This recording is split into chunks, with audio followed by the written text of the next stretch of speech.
Hello there, dear friend. Welcome to this quiet place we've carved out together in the midst of your busy world. I can sense that you've arrived here carrying the weight of your day, perhaps your week, maybe even longer burdens that have settled into your shoulders and made their home in the corners of your mind. That's perfectly all right.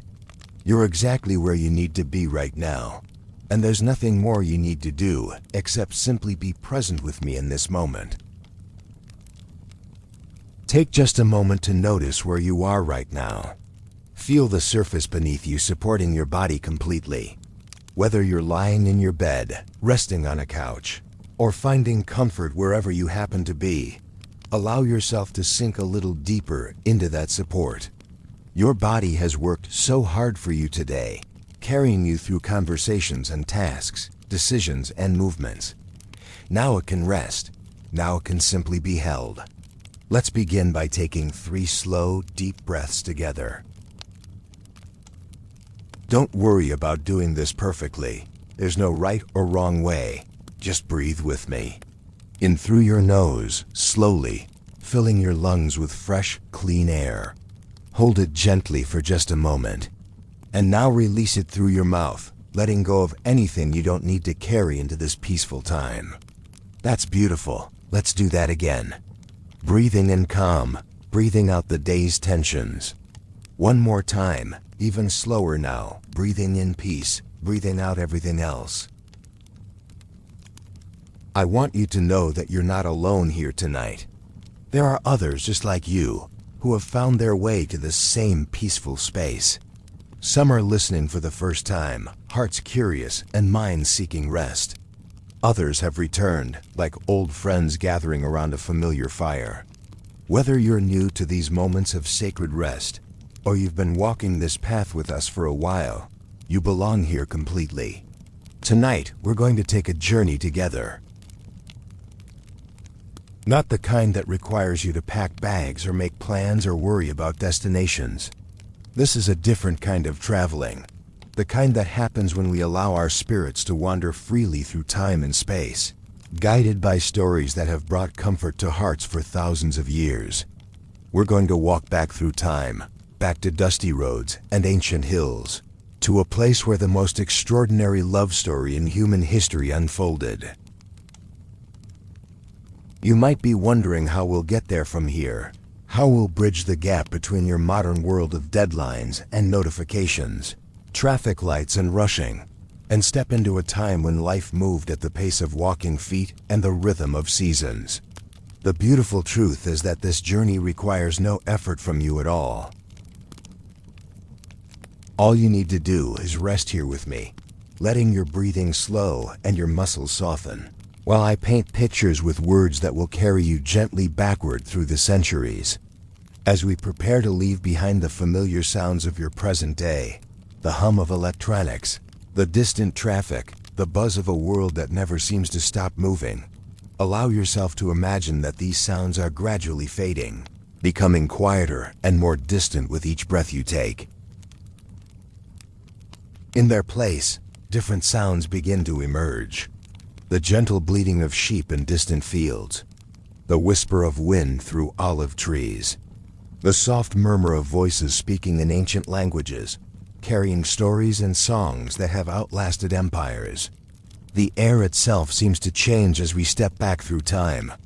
Gone is the processed, conditioned air of modern buildings.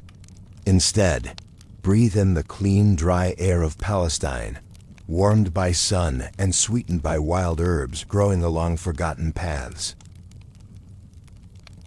This air has been breathed by prophets and kings, by shepherds and fishermen, by mothers holding their children close under star-filled skies that stretch endlessly in every direction. Feel the ground beneath your feet changing too, from smooth floors to ancient stones worn smooth by countless sandaled feet, from paved roads to dirt paths that wend between hills that have watched over this land since the beginning of time. These are roads that remember the footsteps of everyone who has ever sought something greater than themselves. Everyone who has ever looked up at the vast night sky and wondered about their place in the great mystery of existence. The quality of light is different here too. Without the harsh glare of artificial illumination, the world settles into the gentler rhythms of natural light and shadow. The sun here doesn't just provide light, it provides warmth and comfort, marking the hours with its slow, steady journey across a sky so blue and clear, it seems like you could reach up and touch the face of heaven itself. And when evening comes, as it's coming now in our story, the darkness that follows isn't empty or frightening. It's filled with the soft silver glow of moon and stars, a darkness that cradles rather than threatens, that invites rest rather than anxiety. This is the world we're entering together, a world where time moves differently, where the urgent gives way to the eternal, where the noise of modern life is replaced by the deeper sounds of wind and water, of human voices raised in conversation and laughter and song. It's a world where miracles feel natural, where the extraordinary touches the ordinary so regularly that people have learned to expect wonder in their daily lives. Chapter 2. Journey into Sacred Lands. As we continue our gentle journey backward through time, the landscape around us begins to take on more distinct and beautiful details. We're walking now through the ancient land of Palestine, a place where every hill and valley holds stories, where every stone has witnessed moments of joy and sorrow, of seeking and finding, of questions asked and prayers answered. The land itself seems alive with memory and meaning. To our left, rolling hills stretch toward the horizon, their surfaces dotted with olive groves that have been tended by generation after generation of careful hands. These trees, some of them hundreds of years old, even in ancient times, stand like patient guardians, their twisted trunks and silver-green leaves whispering stories of all they've seen and sheltered.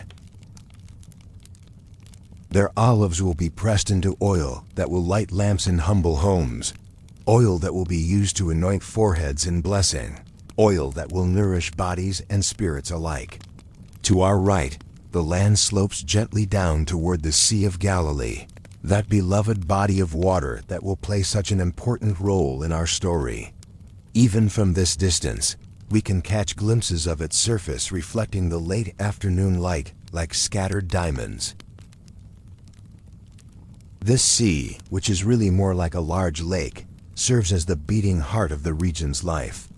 Its waters provide fish for countless meals. Its shores offer places of rest and reflection. Its surface becomes a stage for moments that will echo through eternity. The air carries scents that are both foreign and familiar to our modern senses. There's the warm, earthy smell of dust that hasn't seen rain in many weeks, mixed with the green growing scent of fig trees and grapevines that have learned to thrive in this climate. Occasionally, the breeze brings us the aroma of bread baking in outdoor ovens, or the sweet fragrance of wild flowers that have found ways to bloom even in rocky, difficult places. As we walk along these ancient paths, we begin to see the people of this time and place going about their daily lives. A woman balances a large clay water jar on her head with practiced ease, walking with the graceful, purposeful stride of someone who has made this journey to the well countless times before. Her feet know every stone and groove in the path. Her shoulders are strong from years of carrying not just water, but the responsibility of caring for her family, of making sure there's always enough, always provision for those she loves. A group of children runs past us, their laughter bright and clear in the warm air. They're playing a game that requires nothing more than their imagination and their joy in being alive on this beautiful day. Their faces are tanned by the sun, their eyes bright with the kind of wonder that comes naturally to young hearts. They don't yet know that they're living in what will be remembered as one of the most significant times and places in all of human history. To them, this is simply home, simply the world as it is and has always been. In the distance, we can see a shepherd leading his flock toward higher ground where the grass is greener. He moves slowly, patiently, never hurrying but never stopping either. His sheep follow him with complete trust, knowing that he knows where the food is, Where the water is, where the safe places to rest can be found. The shepherd's staff catches the light as he uses it to guide any sheep that might be tempted to wander toward rocky or dangerous ground. His voice, when he calls to them, is gentle but carrying, a voice they recognize above all others. The cities and towns of this region are built of stone and wood, materials that come from the land itself and blend naturally back into the landscape. Houses are simple but sturdy, designed to stay cool during the heat of the day and to bring families together in comfort when evening comes. Rooftops serve as gathering places where people come to catch the evening breeze and share the events of their day. Windows are few and small, but doorways are generous and welcoming, always open to neighbors and travelers who might need shelter or simply a kind word. In the marketplaces, vendors call out their wares in voices that carry across the crowds. Fresh fish from the morning's catch, still glistening and firm. Pottery made by skilled hands, shaped and fired to hold water, oil, grain, and wine. Cloth woven in patterns that have been passed down from mother to daughter for generations. Dyed in colors drawn from plants and minerals found in the local soil. The bartering is lively but friendly, part of the daily rhythm of community life where everyone knows everyone, where reputation and relationship matter more than quick profit. This is a world where seasons matter deeply, where people live in close connection with the natural cycles of planting and harvest, of rain and sun, of feast and famine.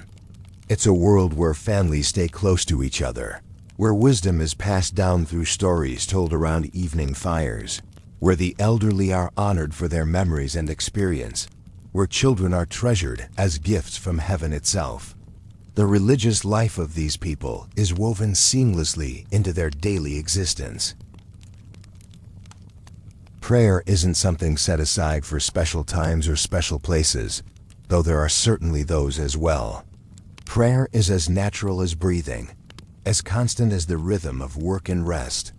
The synagogues serve as centers of community life, places where people gather not just for formal worship but for learning, for discussion, for the settling of disputes, and the celebration of joys.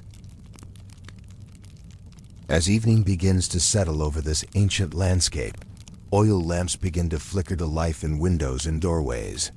The workday is ending, and families are gathering for their evening meal. The smell of cooking food, simple but nourishing, begins to drift on the evening air.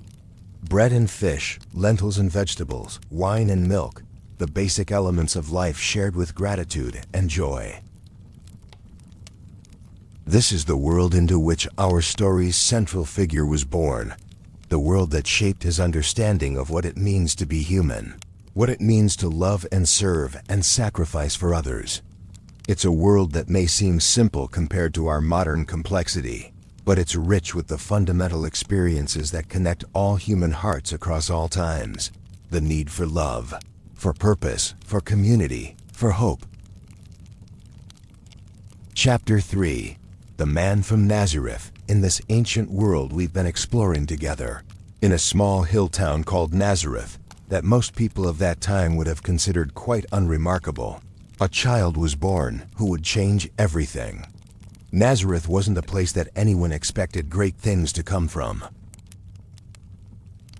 It was the kind of town where people lived quiet lives, where everyone knew everyone else's business, where the most exciting event might be the arrival of a traveling merchant or the celebration of a wedding. The house where this child grew up was probably much like the other houses in Nazareth, stone walls that stayed cool in summer and held warmth in winter.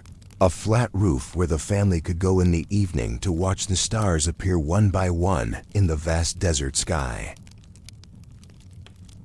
There would have been a small courtyard where his mother, Mary, would grind grain and prepare meals, where she would sing softly while she worked, her voice carrying the ancient melodies that had comforted mothers and children for generations. His father, Joseph, was a carpenter, which meant he was skilled with his hands in ways that our modern world has largely forgotten. Joseph could take a piece of rough wood and shape it into something useful and beautiful.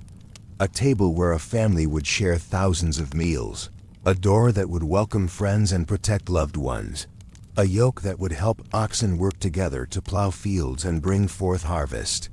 The workshop would have smelled of wood shavings and olive oil, of honest sweat and creative satisfaction. Growing up in this environment, the child who would become known as Jesus learned the value of patient, careful work. He learned that creating something good and lasting takes time, takes attention to detail, takes a kind of love that shows itself through dedication to excellence. His hands, which would one day touch the sick and bring healing, would one day break bread and feed multitudes, were first trained in the humble but noble work of carpentry. But even as a young boy, there was something different about him, something that made people pause and look twice. It wasn't anything dramatic or showy, quite the opposite. It was a quality of attention, of presence, that was unusual in someone so young. When he listened to the stories told by the elders in the synagogue, he didn't just hear the words. He seemed to understand the deeper meanings, the connections between ancient wisdom and daily life that escaped many adults. The religious leaders of Nazareth began to notice this young man's unusual grasp of spiritual matters. When he asked questions, they weren't the simple curiosities of a child, but the deep inquiries of someone who was already wrestling with the fundamental questions of existence. Who is God? How should we live? What does it mean to love our neighbors? What is our purpose in this brief life we've been given? As he grew into adolescence and then into young manhood, Jesus began to feel a stirring within his spirit, a growing awareness that his life was meant for something beyond the comfortable boundaries of Nazareth. This wasn't a rejection of his hometown or his family. He loved them deeply and would continue to honor them throughout his life. But there was a calling growing stronger within him, a sense that he had been born for a purpose that would require him to leave the security of the familiar and step out into the unknown. The Palestine of his time was a land under occupation, ruled by the Roman Empire with its foreign gods and foreign ways. The Jewish people lived under this rule with a mixture of resentment, resignation, and hope. They remembered the promises made to their ancestors, the prophecies that spoke of a time when God would send someone to restore their fortunes and bring justice to the world. Some expected this promised one to come as a military leader, a king who would drive out the occupiers and establish a new earthly kingdom. But as Jesus matured and spent long hours in prayer and reflection, often walking alone in the hills around Nazareth or sitting by the Sea of Galilee as the sun rose or set, he began to understand that the kingdom he was called to establish would be of a completely different nature. It would be a kingdom not built on force or political power, but on love. Not maintained through fear or domination, but through service and sacrifice. Not limited to one nation or people, but open to all who would receive it with the trust and wonder of a child. The religious establishment of his time had become rigid and rule-bound, more concerned with external observances than with the condition of the heart. They had created elaborate systems of laws and regulations that often burdened ordinary people rather than helping them draw closer to the divine. They had forgotten that the core of all true religion is love, love for God and love for one another, and that all the rules and rituals are meaningless without that fundamental foundation. Jesus saw how the religious leaders often ignored or looked down upon those who needed the most help, the poor, the sick, the outcasts, those who had made mistakes or found themselves in difficult circumstances. He watched how women were often treated as second-class citizens, how children were seen as interruptions rather than blessings, how foreigners and those of different backgrounds were viewed with suspicion rather than welcomed with hospitality. All of this grieved his heart deeply, but it also clarified his mission. He would show the world what God's love really looks like in action. He would demonstrate that the divine heart is not harsh and condemning, but gentle and merciful. He would prove that God's greatest desire is not to punish humanity for its failures, but to embrace humanity with forgiveness and offer everyone a chance to begin again. As his 30th birthday approached, the age when Jewish men were considered mature enough to take on positions of teaching and leadership, Jesus knew that the time for his public ministry was drawing near. He had spent years preparing, not just through study and prayer, but through the everyday experiences of life in Nazareth. He had felt the weight of loss when Joseph died, probably while Jesus was still relatively young. He had experienced the joys and challenges of family life, the satisfaction of honest work, the deep connections that form between people who share daily life in a small community. All of these experiences had shaped his understanding of what human life is really like, what people truly need and long for in their deepest hearts. He knew the ache of loneliness because he had felt it. He understood the burden of responsibility because he had carried it. He recognized the hunger for meaning and purpose because it had driven his own search for understanding. Now, as our story prepares to move into the public phase of his life, Jesus stands at the threshold between his private years of preparation and his public years of ministry. He has grown from the wondering child of Nazareth into a man of deep wisdom and profound compassion, ready to step onto the stage of history and begin the work that will transform not just his own time and place, but every time and place that follows. Chapter 4. The beginning of something sacred. The Jordan River winds through the ancient landscape like a silver ribbon, its waters carrying stories from the mountains to the sea. Along its banks, something extraordinary is happening that draws people from villages and cities throughout the region. A man named John, wild-haired and fierce-eyed, dressed in rough camel's hair and sustained by locusts and wild honey, has been calling people to repentance and baptism in these holy waters. John is no ordinary preacher. There's something about his presence, his voice, his message that cuts through the noise and distractions of daily life and speaks directly to the human heart. He doesn't speak in the careful, measured tones of the religious scholars. Instead, his words carry the raw power of truth, the kind of honesty that makes people uncomfortable, but also strangely hopeful. He calls people to acknowledge their failures, their selfishness, their need for forgiveness. But he also promises that this acknowledgement is not an ending, but a beginning. People come to the river carrying the weight of their mistakes, their regrets, their broken relationships, and unfulfilled promises. They wade into the moving water with John, and as he lowers them beneath the surface and raises them up again, something inside them feels washed clean, renewed, given a fresh start. The physical act of baptism becomes a powerful symbol of spiritual transformation, a moment when the past is buried and a new life begins. But John knows that his role is temporary, preparatory. He tells everyone who will listen that someone greater is coming, someone whose sandals he isn't even worthy to untie. He speaks of this coming one with a mixture of reverence and excitement, describing someone who will baptize not just with water, but with the very Spirit of God. Someone who will bring not just symbolic cleansing, but actual transformation from the inside out. Then one day, Jesus appears at the river. He has walked from Nazareth, probably taking several days to make the journey, using the time to pray and prepare his heart for what he knows is about to begin.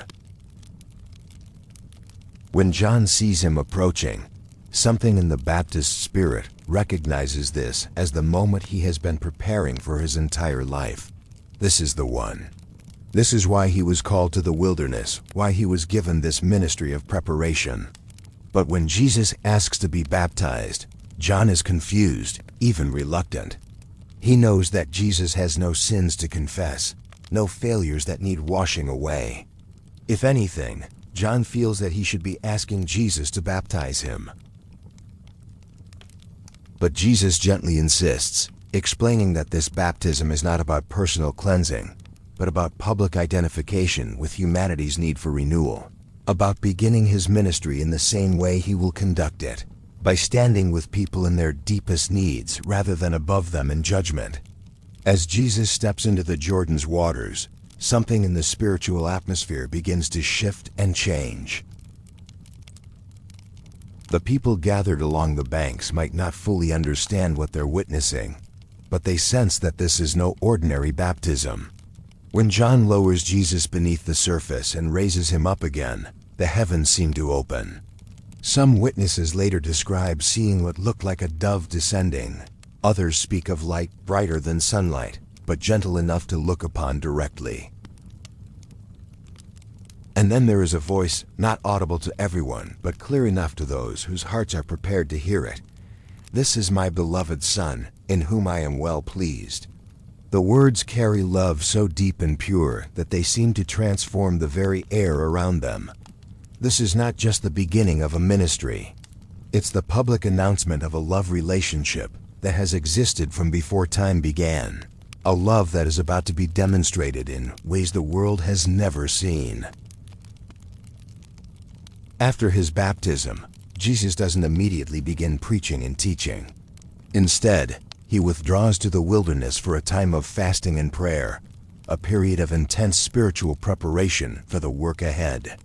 The desert is a place of testing, of stripping away everything non-essential until only the core remains. Here, in the silence and solitude, away from the distractions and expectations of other people, Jesus confronts the fundamental questions that will shape his ministry. What kind of Messiah will he be? Will he use his divine power for personal advantage or comfort? Will he seek the applause and approval of crowds? Or will he remain focused on his Father's purposes even when misunderstood? Will he take shortcuts to achieve his goals? Or will he walk the difficult path of perfect love even when it leads to suffering? The wilderness time is not easy. Hunger weakens his body. Isolation challenges his spirit. Temptation presents itself in subtle and not so subtle forms. But through it all, Jesus remains anchored in his relationship with the Father, drawing strength from prayer and from the deep knowledge of who he is and why he came. He emerges from the desert, not weakened, but strengthened, not uncertain but clear about his mission and methods. When Jesus returns from the wilderness, he begins to gather around himself a small group of followers who will become his closest companions and students. These aren't religious professionals or scholars. They're ordinary people, fishermen, a tax collector, a political zealot, men who have been going about their daily work until Jesus walks into their lives and says simply, "Follow me." There's something in his voice, in his presence, that makes this invitation impossible to ignore. It's not a command that compels through fear, but an invitation that attracts through love. Peter and Andrew are mending their nets when Jesus calls them. James and John are in their boat with their father Zebedee. Matthew is sitting at his tax collection booth. Each of them has built a life, established routines, created security for themselves and their families. But when Jesus invites them to leave all of that behind and embark on an adventure they can't yet fully comprehend, something deep inside them responds with immediate recognition. This is what they've been waiting for, without even knowing they were waiting. This is the answer to questions they didn't even know how to ask. This is the beginning of the life they were actually born to live. The calling of the disciples is gentle but transformative. Jesus doesn't ask them to change themselves first and then follow him. He invites them to follow him and promises that the changing will happen as they walk with him. He sees not just who they are in this moment, with all their flaws and limitations, but who they will become as his love works in their hearts, and his example shapes their understanding. As this small band of followers begins to take shape, something new is being born in the world. It's the beginning of a community based not on common background or shared interests, but on shared commitment to following Jesus wherever he leads. They don't yet understand where this journey will take them or what it will cost them. They only know that being with him feels like being home, like being their truest selves, like being part of something infinitely larger and more meaningful than anything they could create on their own. Chapter 5. Words that changed everything as Jesus begins his public ministry. Word spreads quickly throughout the region that a new teacher has emerged, someone whose words carry a power and authority unlike anything people have heard before. It's not just what he says, though his teachings are revolutionary. It's how he says it, with a gentleness that draws people in, a clarity that cuts through confusion, and an authenticity that touches the deepest places of the human heart. One morning, seeing the crowds that have begun to gather wherever he goes, Jesus leads his followers up the slope of a hill overlooking the Sea of Galilee. The location is perfect for speaking to a large group. The natural amphitheater allows his voice to carry clearly to everyone present, and the beautiful setting of lake and mountains creates an atmosphere of peace and reverence that prepares hearts to receive what he's about to share.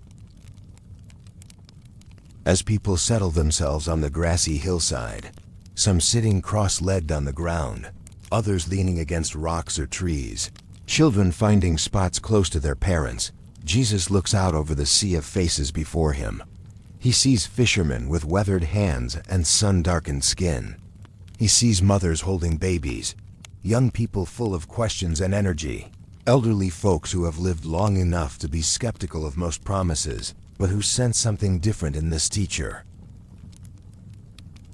When Jesus begins to speak, his words are like seeds falling on prepared ground.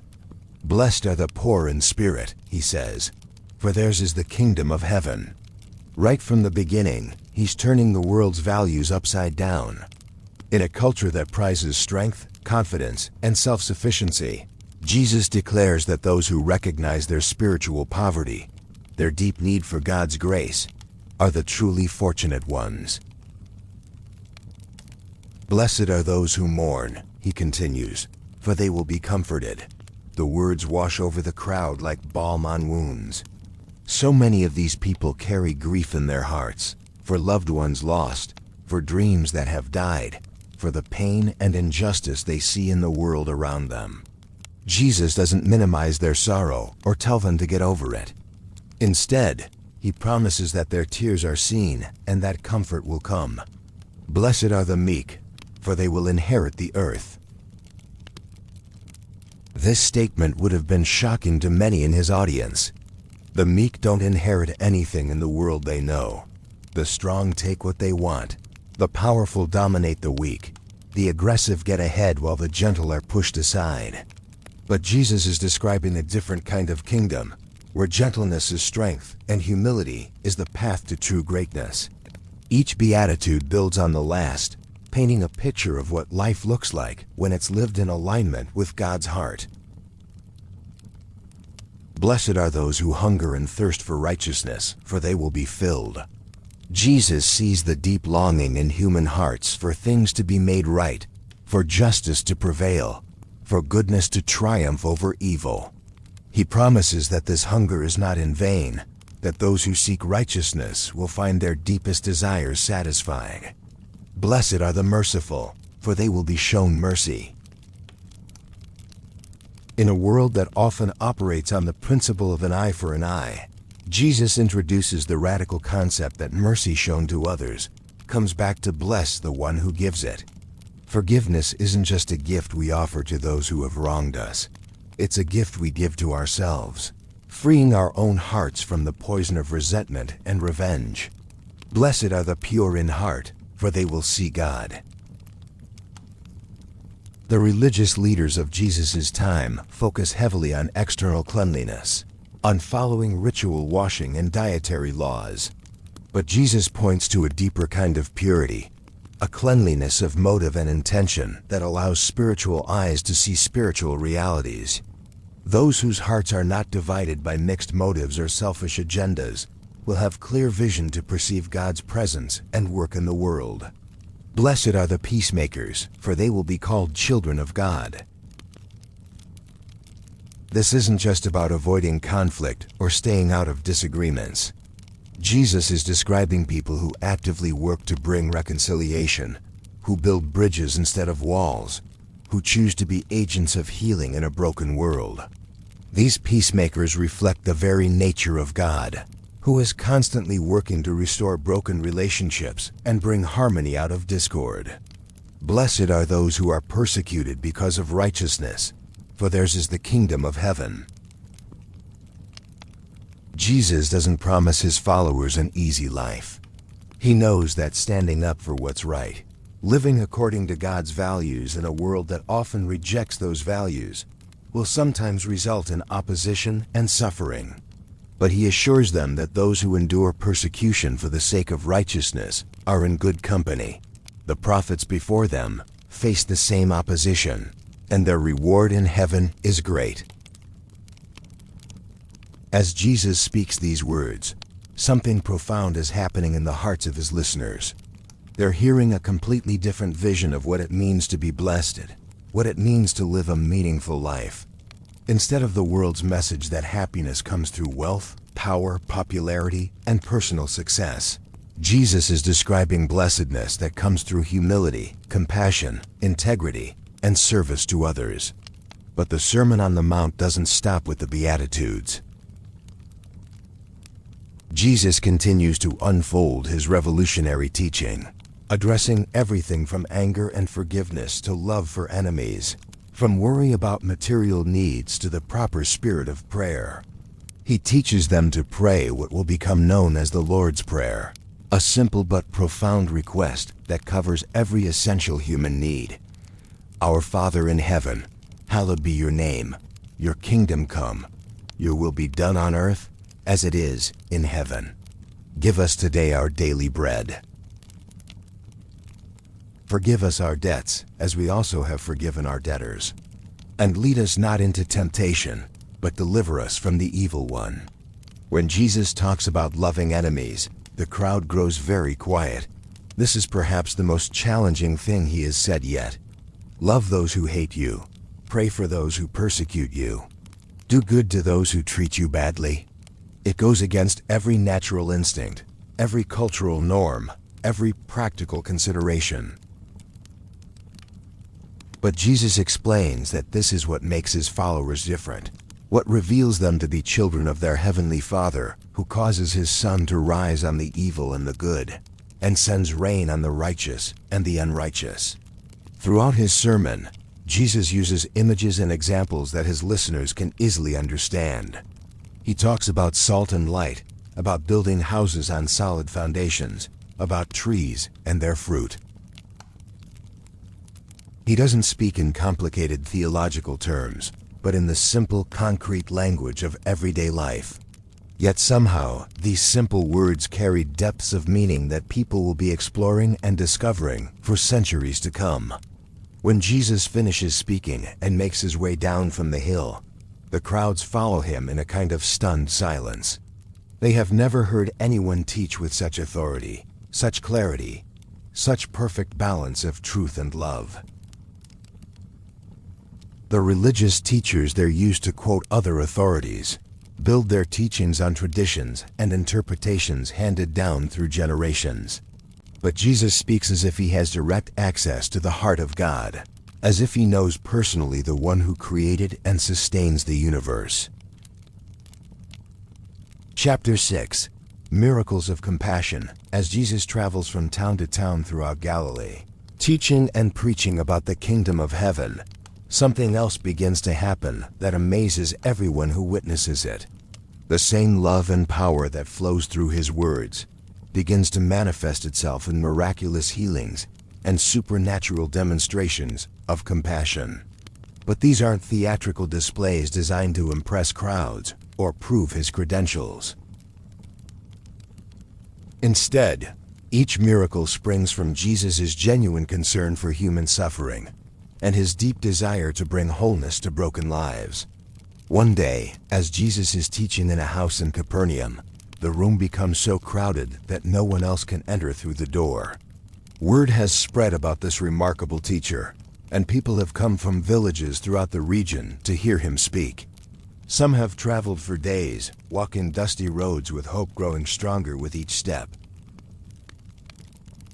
Others are locals who have heard rumors and want to see for themselves what all the excitement is about. Above the sound of Jesus' voice, strange noises begin to come from the roof. The crowd looks up nervously as dust and bits of dried mud begin to fall from the ceiling. Someone is digging through the roof. Suddenly, a shaft of sunlight breaks through as tiles are removed, and slowly, carefully, a mat is lowered into the room on ropes. On the mat lies a man who cannot walk, his limbs paralyzed, his body unable to carry him where his heart wants to go. The man's eyes are bright with hope, mixed with fear. His 4 friends, faces visible now through the opening in the roof, have brought him here because they believe Jesus can help. When they couldn't get through the crowd, they refused to give up.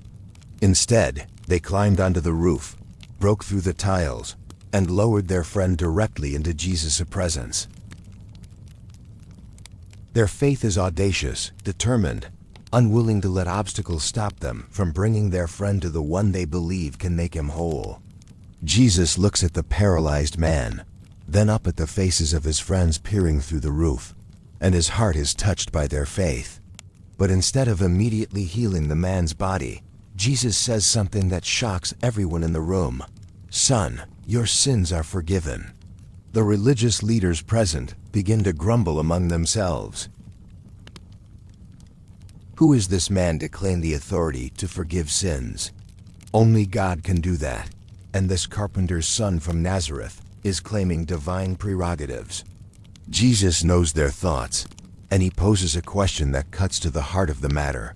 Which is easier, to say to this paralyzed man, "Your sins are forgiven," or to say, "Get up, take your mat, and walk"? The religious leaders fall silent. Both statements are impossible for mere humans to fulfill, but one can be verified immediately while the other cannot. Then Jesus, looking directly at the paralyzed man with infinite gentleness, says, "I tell you, get up, take your mat, and go home." Immediately, strength flows into limbs that have been useless for years. Muscles that have been slack and powerless suddenly respond to the man's will. He sits up, then stands, then bends to pick up the mat he has been lying on for so long. The crowd erupts in amazement and praise, but the man himself seems almost dazed by what has happened. He looks at his hands, flexes his legs, takes tentative steps that become more confident as he realizes the miracle is real and lasting. As he makes his way through the crowd toward the door, people touch him, weep with joy, and praise God for what they have witnessed. But perhaps the most beautiful part of the whole scene is watching him reunite with his 4 faithful friends, who have climbed down from the roof and are waiting for him with tears of joy streaming down their faces. Their faith has been rewarded beyond their wildest hopes. This miracle sets the pattern for so many others that follow. A Roman centurion approaches Jesus, not for himself, but for his beloved servant who is dying. This centurion is a man used to command, accustomed to having his orders obeyed instantly and without question. But when he speaks to Jesus, his tone is humble, respectful, filled with a faith that amazes even Jesus himself. "I do not deserve to have you come under my roof," the centurion says. "But just say the word, and my servant will be healed." The centurion understands authority in a way that many others don't.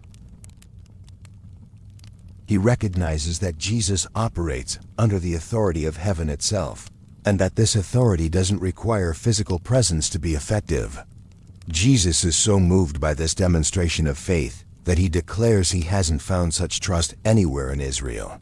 Without even visiting the centurion's house, Jesus speaks the word of healing, and at that very moment, miles away, the dying servant opens his eyes, sits up, and asks for something to eat. The fever has broken, the illness has fled, and life has returned in full strength. Word of these healings spreads like wildfire throughout the region. Soon, everywhere Jesus goes, people bring their sick and suffering loved ones, hoping for a touch, a word, a moment of his attention that might change everything. They come carrying relatives on stretchers, leading blind friends by the hand, supporting those who can barely walk. The crowds grow larger and more desperate, but Jesus never seems overwhelmed or impatient with their needs. One evening, as the sun is setting over the Sea of Galilee, Jesus sees a funeral procession approaching the gates of the town of Nain. A young man has died, and his mother, now a widow, follows the stretcher carrying her only son. Her grief is so profound it seems to emanate from her like heat from a fire. She has lost her husband, and now her son is gone too. In that culture, this means not only emotional devastation, but also economic ruin. Without male relatives to provide for her, she faces a future of poverty and dependence on the charity of others. Jesus sees her tears, and something deep within his heart is moved with compassion. He doesn't know this woman personally, has never met her son, has no obligation to get involved in this tragedy. But love compels him to act. He approaches the funeral procession and gently touches the stretcher, causing the pallbearers to stop in surprise.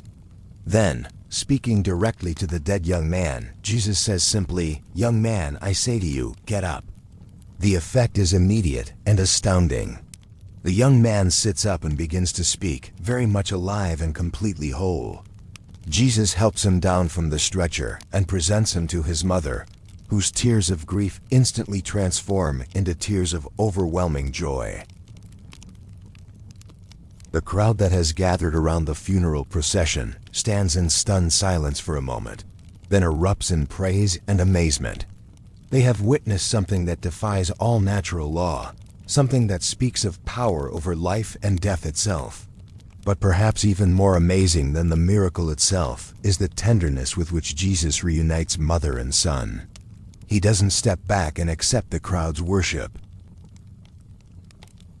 Instead, he focuses on this one woman, this one family, making sure they understand that this gift comes from a heart of perfect love. The miracle isn't performed to prove a point or establish credentials. It flows naturally from Jesus' compassion for human suffering and his desire to restore what has been broken. These healings continue day after day, week after week. Lepers, whose disease has made them untouchable outcasts, find their skin restored to perfect health. Blind people who have never seen the faces of their loved ones suddenly discover a world of color and light and beauty. Deaf ears are open to hear not just sound, but the subtle music of voices and laughter and birdsong. Mute tongues are loosed to speak words of gratitude and praise. One Sabbath day, Jesus is teaching in a synagogue when he notices a woman who has been bent over for 18 years, unable to stand up straight. Her condition isn't life-threatening, but it's deeply limiting. She can't look up at the sky, can't make eye contact with others without great effort, can't stand tall with dignity and confidence. When Jesus sees her, he calls her forward and says, "Woman, you are set free from your infirmity." He places his hands on her, and immediately she straightens up, her spine restored, her posture renewed, her face radiant with joy and gratitude. Some of the religious leaders criticize Jesus for healing on the Sabbath, saying he should have waited until the next day to perform this miracle. But Jesus' response reveals the heart behind all his healings. Should not this woman, a daughter of Abraham, whom Satan has kept bound for 18 long years, be set free on the Sabbath day from what bound her? For Jesus, compassion doesn't recognize convenient timing. Love doesn't wait for appropriate moments. When he sees suffering, his immediate response is to bring relief and restoration. As these miracles multiply, they create a dilemma for the religious authorities. They cannot deny that extraordinary things are happening. The evidence is walking around in front of everyone. Former lepers are returning to their families. Blind beggars are throwing away their walking sticks. Paralyzed people are dancing with joy. But accepting Jesus' divine authority would mean acknowledging that their own religious system, with its emphasis on rules and regulations rather than love and mercy, might be incomplete or even wrong. The common people, however, have no such theological complications. They know suffering when they see it, and they know healing when they experience it. They don't need elaborate explanations or official endorsements. When Jesus touches their bodies and their pain disappears, when he speaks words of healing and their conditions are reversed, when he looks at them with perfect love and acceptance, they respond with the simple, grateful faith that recognizes God's goodness in action. Chapter 7. Walking among the people. What makes Jesus' ministry so revolutionary isn't just the miracles he performs, or even the teachings he shares, though both are extraordinary. It's the way he moves through the world, the people he chooses to spend time with, and the barriers he consistently crosses with such natural grace that it takes people's breath away. In a society rigidly stratified by class, gender, ethnicity, and religious standing, Jesus walks among all people as if such divisions simply don't exist in his understanding of human worth. One day, Jesus is invited to dinner at the home of a prominent Pharisee, a man of learning and social standing who wants to observe this controversial teacher more closely. The meal is formal, with guests reclining around low tables according to their social rank, conversation carefully modulated to avoid offense, everything proceeding according to proper etiquette and expectation. But then something happens that turns the entire gathering upside down. A woman enters the room uninvited, carrying an expensive alabaster jar filled with precious perfume. Those who recognize her are shocked by her audacity. She's known throughout the town as a sinner, someone who has lived outside the boundaries of respectable society. She has no business being in the home of a religious leader, no right to interrupt this gathering of important men. But she's not looking at any of them. Her eyes are fixed entirely on Jesus. Without saying a word, the woman approaches Jesus and falls at his feet, weeping. Her tears fall on his dusty feet, and she begins to wipe them away with her hair, kissing his feet and anointing them with the expensive perfume. The fragrance fills the room, but the silence is deafening. Everyone is frozen by the impropriety of the scene, the scandalous nature of what they're witnessing. The Pharisee host is thinking to himself that if Jesus were really a prophet, he would know what kind of woman this is and would never allow her to touch him. Religious law and social custom both demand that he withdraw from this contaminating contact immediately, but Jesus doesn't pull away. Instead, he allows her to continue her act of devotion, receiving her worship with the same gentle acceptance he shows to everyone who approaches him with sincere hearts. Finally, Jesus breaks the silence by telling a simple story to his host. Two people owe money to a lender. One owes a large amount, the other a small amount. When neither can pay, the lender forgives both debts completely. Which of them will love him more? Jesus asks. The Pharisee reluctantly admits that the one who is forgiven more will love more. Then Jesus turns the conversation to the woman still kneeling at his feet. Do you see this woman? Jesus asks his host. It's a profound question because the Pharisee has been looking at her the entire time, but he hasn't really seen her at all. He's seen her reputation, her past mistakes, her social status, but he hasn't seen her heart, her repentance, her desperate love and gratitude. Jesus points out that while his host provided the minimum requirements of hospitality, this woman has lavished extravagant love on him through her costly gift and humble service. Then Jesus speaks words that transform everything. Your sins are forgiven. He's speaking to the woman, but his words carry to every corner of the room. The religious leaders are scandalized. Again, who is this man to claim the authority to forgive sins? But the woman looks up at Jesus with eyes shining with joy and relief. She came seeking nothing more than a chance to express her love and gratitude, and she's receiving the very thing her heart most desperately needs: forgiveness, acceptance, a fresh start. This scene captures something essential about Jesus' approach to ministry.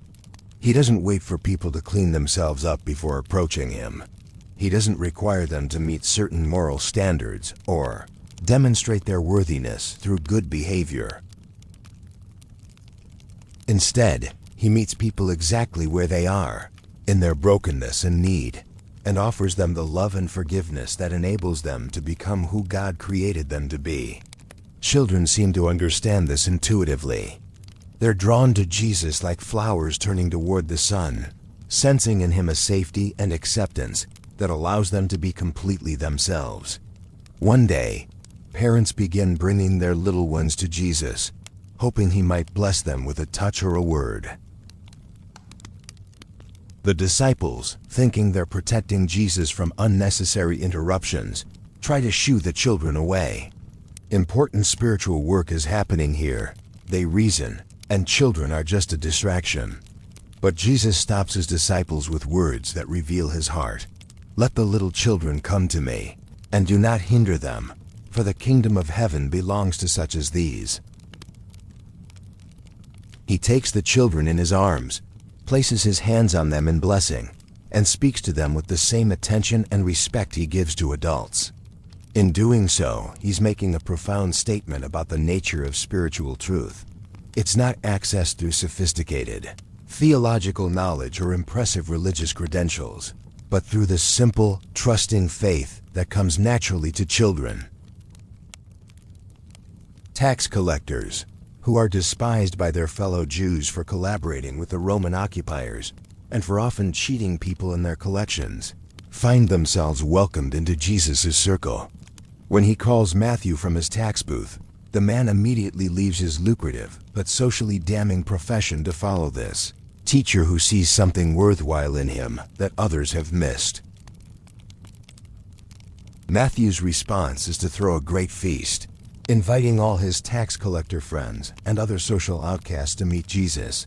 The religious leaders are horrified. How can someone who claims to speak for God associate with such disreputable people? But Jesus' response reveals his entire mission. It is not the healthy who need a doctor, but the sick. "I have not come to call the righteous, but sinners to repentance."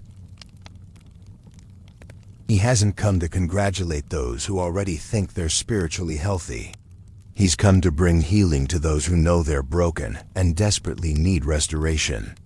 Women, who in that culture are often treated as property rather than people, find in Jesus someone who sees their full humanity and treats them with dignity and respect. He converses with them about spiritual matters, something most rabbis would never do. He allows them to travel with him and support his ministry. He defends them when they're criticized or condemned by others. In a world where women's testimony isn't even accepted in legal proceedings, Jesus makes women the first witnesses to his resurrection, trusting them with the most important message in human history. Samaritans, who are viewed by most Jews as racially and religiously inferior, receive the same compassion and attention from Jesus as anyone else. When he speaks with a Samaritan woman at a well, his disciples are shocked not only that he's talking to a Samaritan, but also that he's having a theological conversation with a woman. But Jesus uses this encounter to reveal some of his deepest teachings about worship, about living water, about the nature of true spiritual satisfaction. Gentiles, foreigners who worship other gods and follow different customs, find that Jesus' love extends beyond the boundaries of ethnicity and nationality. When a Syrophoenician woman begs him to heal her demon-possessed daughter, Jesus initially seems to dismiss her request, saying his mission is to the lost sheep of Israel. But when she persists with humble faith, declaring that even dogs eat the crumbs that fall from their master's table. Jesus is amazed by her trust and grants her request. Chapter 8. Fellow seekers of peace, my dear friend. As we pause here together in our journey through this sacred story, I want to take a moment to acknowledge something beautiful that's happening. We've been walking together through these ancient landscapes, breathing the same holy air, witnessing the same miraculous love in action. We've seen Jesus moving among the people of his time with such tender compassion, such revolutionary grace. And I can sense that something in your own heart is being touched by his presence. You're not alone in this experience tonight. There are others, just like you, who have found their way to this peaceful place of rest and reflection. Some are longtime companions on this spiritual journey, people who have discovered that these quiet moments with Jesus bring a special kind of peace that's hard to find anywhere else in our hurried world. Others are newer friends, hearts that have been drawn here by the same longing for something real, something that speaks to the deepest places of the soul. Whether you've been walking this path for years, or whether tonight is your first time allowing yourself to rest in these sacred stories, you belong here completely. There's something profoundly beautiful about the way seekers of peace recognize each other, isn't there? We may come from different backgrounds, different circumstances, different places in our spiritual journeys. But there's a common thread that connects us, a shared hunger for the kind of love and acceptance we see flowing from Jesus' heart. If you've found comfort in these moments we've shared, if something in these ancient stories has spoken peace to your modern worries, I want to invite you to become part of our growing community of fellow seekers.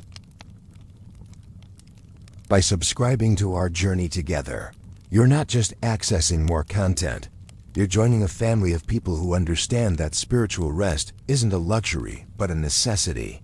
That these quiet encounters with divine love aren't optional extras, but essential nourishment for souls that are often weary from the demands of daily life. Your presence here matters more than you might realize.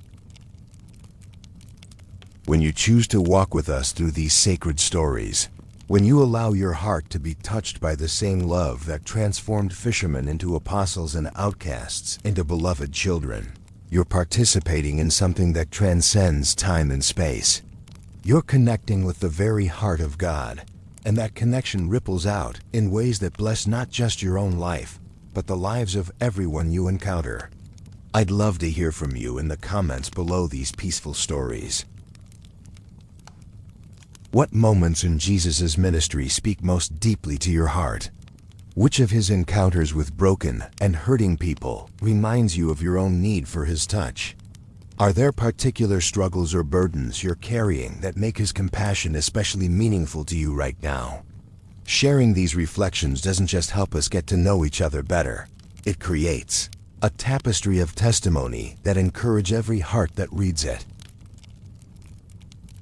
Sometimes people hesitate to engage with spiritual content online, wondering if their questions are too simple, or their faith too weak, or their understanding too limited. But that's exactly the kind of thinking Jesus came to overturn. Remember the children he welcomed when others thought they were interruptions? Remember the woman who could only offer her tears in expensive perfume, but received his complete acceptance? Remember the paralyzed man whose friends had such determined faith that they literally tore through a roof to bring him to Jesus? None of these people were spiritual experts. They were simply human beings who recognized their need and brought it honestly to the one who could meet that need. That's all any of us can do, and it's more than enough. Your questions matter. Your struggles matter. Your search for peace and meaning and hope matters deeply to the heart of God. As we prepare to continue our journey through Jesus' story, I'm filled with gratitude for the privilege of walking alongside you. There's something sacred about the way God brings people together in these quiet moments of reflection and rest.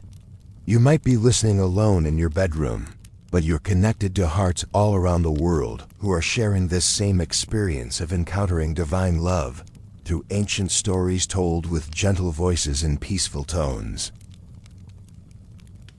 The beauty of Jesus' ministry was its accessibility. He didn't require advanced degrees or perfect understanding or flawless behavior before people could approach him.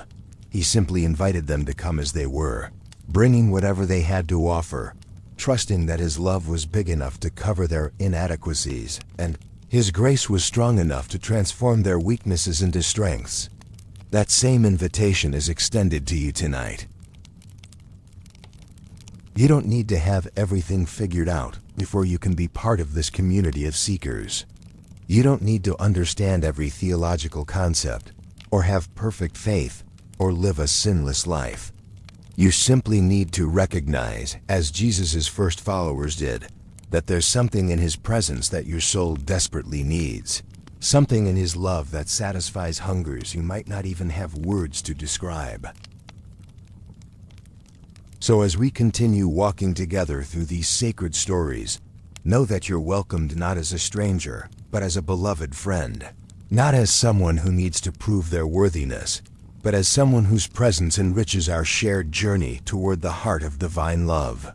Whether you choose to subscribe, to comment, to share these peaceful moments with others, or simply to rest here quietly as we continue our exploration together, you are exactly where you need to be. The love we've been witnessing in Jesus' interactions with the people of his time isn't just historical information. It's a present reality available to every heart that opens to receive it. As we move forward in our story, that love will only deepen and intensify until we reach the moment when it's poured out completely for the healing of the world. Chapter 9. The 12 and their stories. As Jesus' ministry continues to grow and spread throughout the region, the need for closer companions becomes clear. While crowds follow him wherever he goes, drawn by his teaching and amazed by his miracles, Jesus recognizes the importance of investing deeply in a smaller group, who can learn not just from his words, but from walking closely with him day after day. So he chooses 12 men to be his apostles, his sent ones, who will eventually carry his message to the ends of the earth. These 12 are a fascinating collection of personalities, backgrounds, and temperaments. There's Simon, whom Jesus renames Peter, a fisherman with a heart as big as his voice is loud. Peter is the kind of man who speaks first and thinks later, whose enthusiasm often outpaces his wisdom, but whose love for Jesus runs deeper than the sea from which he once pulled his nets. He's impulsive and passionate, capable of great faith and spectacular failure, sometimes in the same conversation. Beside Peter stands his brother Andrew, quieter but equally devoted, the kind of person who prefers to work behind the scenes rather than in the spotlight. Andrew has a gift for bringing people to Jesus. He was one of the first disciples called, and his immediate response was to find his brother and tell him, "We have found the Messiah." Throughout Jesus' ministry, Andrew continues to be the one who notices the people others might overlook and make sure they get a chance to encounter Jesus personally. James and John, the sons of Zebedee, are fishermen too, but they have fiery temperaments that earned them the nickname Sons of Thunder. They're ambitious, competitive, and sometimes tactless in their zeal for Jesus' cause. When a Samaritan village refuses to welcome Jesus, they actually ask if they should call down fire from heaven to destroy it. But underneath their aggressive exterior beats hearts capable of profound love and loyalty. Philip comes from Bethsaida, the same town as Peter and Andrew, and he has a practical, logical mind that sometimes struggles with the supernatural aspects of following Jesus. When Jesus asks him where they can buy bread to feed a crowd of 5,000 people, Philip immediately starts calculating costs and logistics, not yet understanding that he's walking with someone for whom ordinary limitations don't apply. Nathanael, who is also called Bartholomew, initially approaches Jesus with skepticism. When Philip tells him they found the Messiah and he's from Nazareth, Nathanael responds with a dismissive question, "Can anything good come from Nazareth?" But when he actually meets Jesus and experiences his supernatural insight firsthand, his skepticism melts into worship. "Rabbi, you are the Son of God. You are the King of Israel." Matthew, also called Levi, brings a unique perspective to the group as a former tax collector. He knows what it's like to be despised and rejected by society, to be considered a traitor to his own people. But he also understands systems and organization, and his careful attention to detail will eventually make him the perfect person to record Jesus' teachings and genealogy for future generations. Thomas, who will later be remembered primarily for his doubts, is actually a man of tremendous courage and loyalty. When Jesus decides to return to Judea despite threats against his life, it's Thomas who says to the other disciples, "Let us also go, that we may die with him." His questions and uncertainties don't come from a lack of love, but from a desire to understand completely, to have solid ground for his faith. Simon the Zealot represents yet another background entirely. He's been involved with the political resistance movement that seeks to overthrow Roman occupation through force. His presence in Jesus' inner circle, alongside Matthew, the former tax collector who collaborated with Rome, shows how Jesus' love transcends political divisions and brings together people who might otherwise be enemies. James, the son of Alphaeus, sometimes called James the Less to distinguish him from James the son of Zebedee, is a quieter figure about whom we know less, but his steady presence throughout Jesus' ministry speaks of faithful, consistent devotion that doesn't need public recognition to sustain itself. Thaddeus, also known as Judas, son of James, is another of the quieter disciples. But at the Last Supper, he asks Jesus a profound question about why he reveals himself to his disciples, but not to the world at large. His question reveals a heart that has been pondering the mysteries of divine revelation and human response. And then there's Judas Iscariot, the most complex and tragic figure among the 12. He's intelligent, capable, trusted enough to serve as the group's treasurer. For most of Jesus' ministry, he appears to be just another devoted follower. But somewhere along the way, disappointment, greed, or disillusionment begins to take root in his heart, eventually leading to the most infamous betrayal in human history. Living in close quarters with these 11 very different men, Jesus demonstrates day after day what it means to love people, not because they're perfect, but because love itself is perfect. He sees through Peter's bluster to his genuine devotion. He appreciates Andrew's humble service even when others receive more attention. He channels James and John's fiery energy toward productive purposes rather than destruction. The disciples watch Jesus handle every conceivable situation with grace and wisdom. They see him respond to hostile questions from religious leaders without losing his temper or compromising his truth. They observe how he treats women, children, and outcasts with the same respect he shows to important officials. They notice that he practices privately the same principles he teaches publicly. His prayer life, his compassion, his integrity are consistent whether he's addressing crowds or speaking intimately with them. But they also witness his humanity in ways that others don't.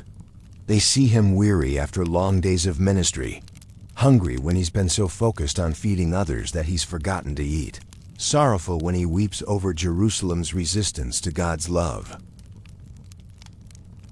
They watch him struggle in prayer, wrestling with the weight of his mission and the cost of love.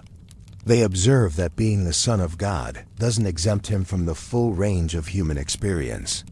These men make mistakes constantly during their time with Jesus. They argue about who will be greatest in the kingdom. They misunderstand his teachings and have to ask for private explanations. They fail spectacularly when they try to cast out demons without enough faith to back up their efforts. They fall asleep when he needs them to pray with him. They abandon him when he's arrested. They demonstrate over and over that they're thoroughly, completely human. But Jesus' response to their failures is always redemptive rather than condemning. When they argue about greatness, he doesn't lecture them about humility. Instead, he takes a towel and washes their feet, showing them what true leadership looks like. When they fail to understand his parables, he patiently explains them again using different words and examples. When their faith wavers, he strengthens it through his own unwavering trust in the Father. Chapter 10: Opposition and Persecution. As Jesus' influence continues to grow and his message spreads throughout Palestine, it becomes increasingly clear that not everyone is pleased with what he represents. The religious establishment, which has built its power and prestige on maintaining the status quo, begins to see him as a serious threat to their authority and influence. What starts as curiosity and skepticism gradually hardens into active opposition and eventually into murderous hostility. The Pharisees, who pride themselves on their strict adherence to religious law and tradition, are particularly disturbed by Jesus' approach to faith and practice. They've created elaborate systems of rules and regulations designed to help people avoid breaking God's commandments. But in the process, they've often lost sight of the heart behind the law. When Jesus heals on the Sabbath, they're more concerned about rule breaking than they are about the miraculous restoration of human wholeness.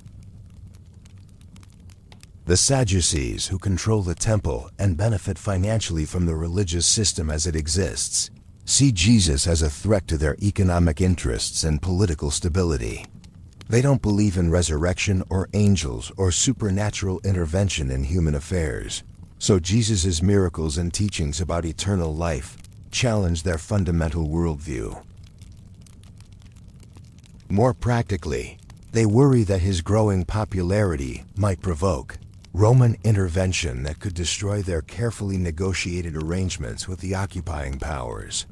The scribes and teachers of the law, who have built their careers on their expertise in interpreting religious texts, find themselves intellectually threatened by someone who teaches as one having authority, rather than simply quoting other authorities.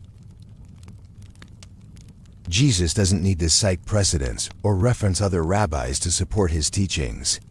He speaks with a directness and clarity that makes their elaborate scholarly debates seem empty and irrelevant. The opposition begins subtly, with questions designed to trap Jesus in contradictions or force him to take positions that will alienate either the people or the authorities. They ask him about paying taxes to Caesar, hoping he'll either anger the Jewish population by supporting Roman taxation or give them grounds to accuse him of sedition by opposing it. But Jesus' response, "Give back to Caesar what is Caesar's, and to God what is God's," elegantly sidesteps their trap while making a profound statement about the relationship between earthly and heavenly authority. They bring him a woman caught in adultery, demanding to know whether she should be stoned according to the law, hoping to force him to choose between mercy and justice, between compassion and legal compliance. But Jesus turns the question back on them, inviting whoever is without sin to cast the first stone, then offers the woman both forgiveness and a call to transformation. Go now and leave your life of sin. As these intellectual skirmishes continue, the religious leaders become increasingly frustrated by their inability to discredit Jesus publicly. His responses are too wise, his character too consistent, his miracles too obvious to deny. So they begin to question his motives, suggesting that he performs miracles through the power of Satan rather than the power of God. This accusation reveals the depths of their spiritual blindness. They're so committed to opposing Jesus that they're willing to call good evil and light darkness. Jesus' response to this blasphemy is both sorrowful and stern. He explains that a kingdom divided against itself cannot stand, and Satan would never cast out Satan. More seriously, he warns them about the danger of attributing the work of God's Spirit to evil forces, calling it an unforgivable sin. This isn't divine vindictiveness but spiritual reality. People who consistently reject the light of truth eventually lose their ability to distinguish between light and darkness. The opposition to Jesus isn't limited to formal religious leaders. Some of it comes from his own hometown of Nazareth, where people who watched him grow up find it difficult to accept that the carpenter's son has become a teacher and miracle worker. "Isn't this Mary's boy?" they ask dismissively.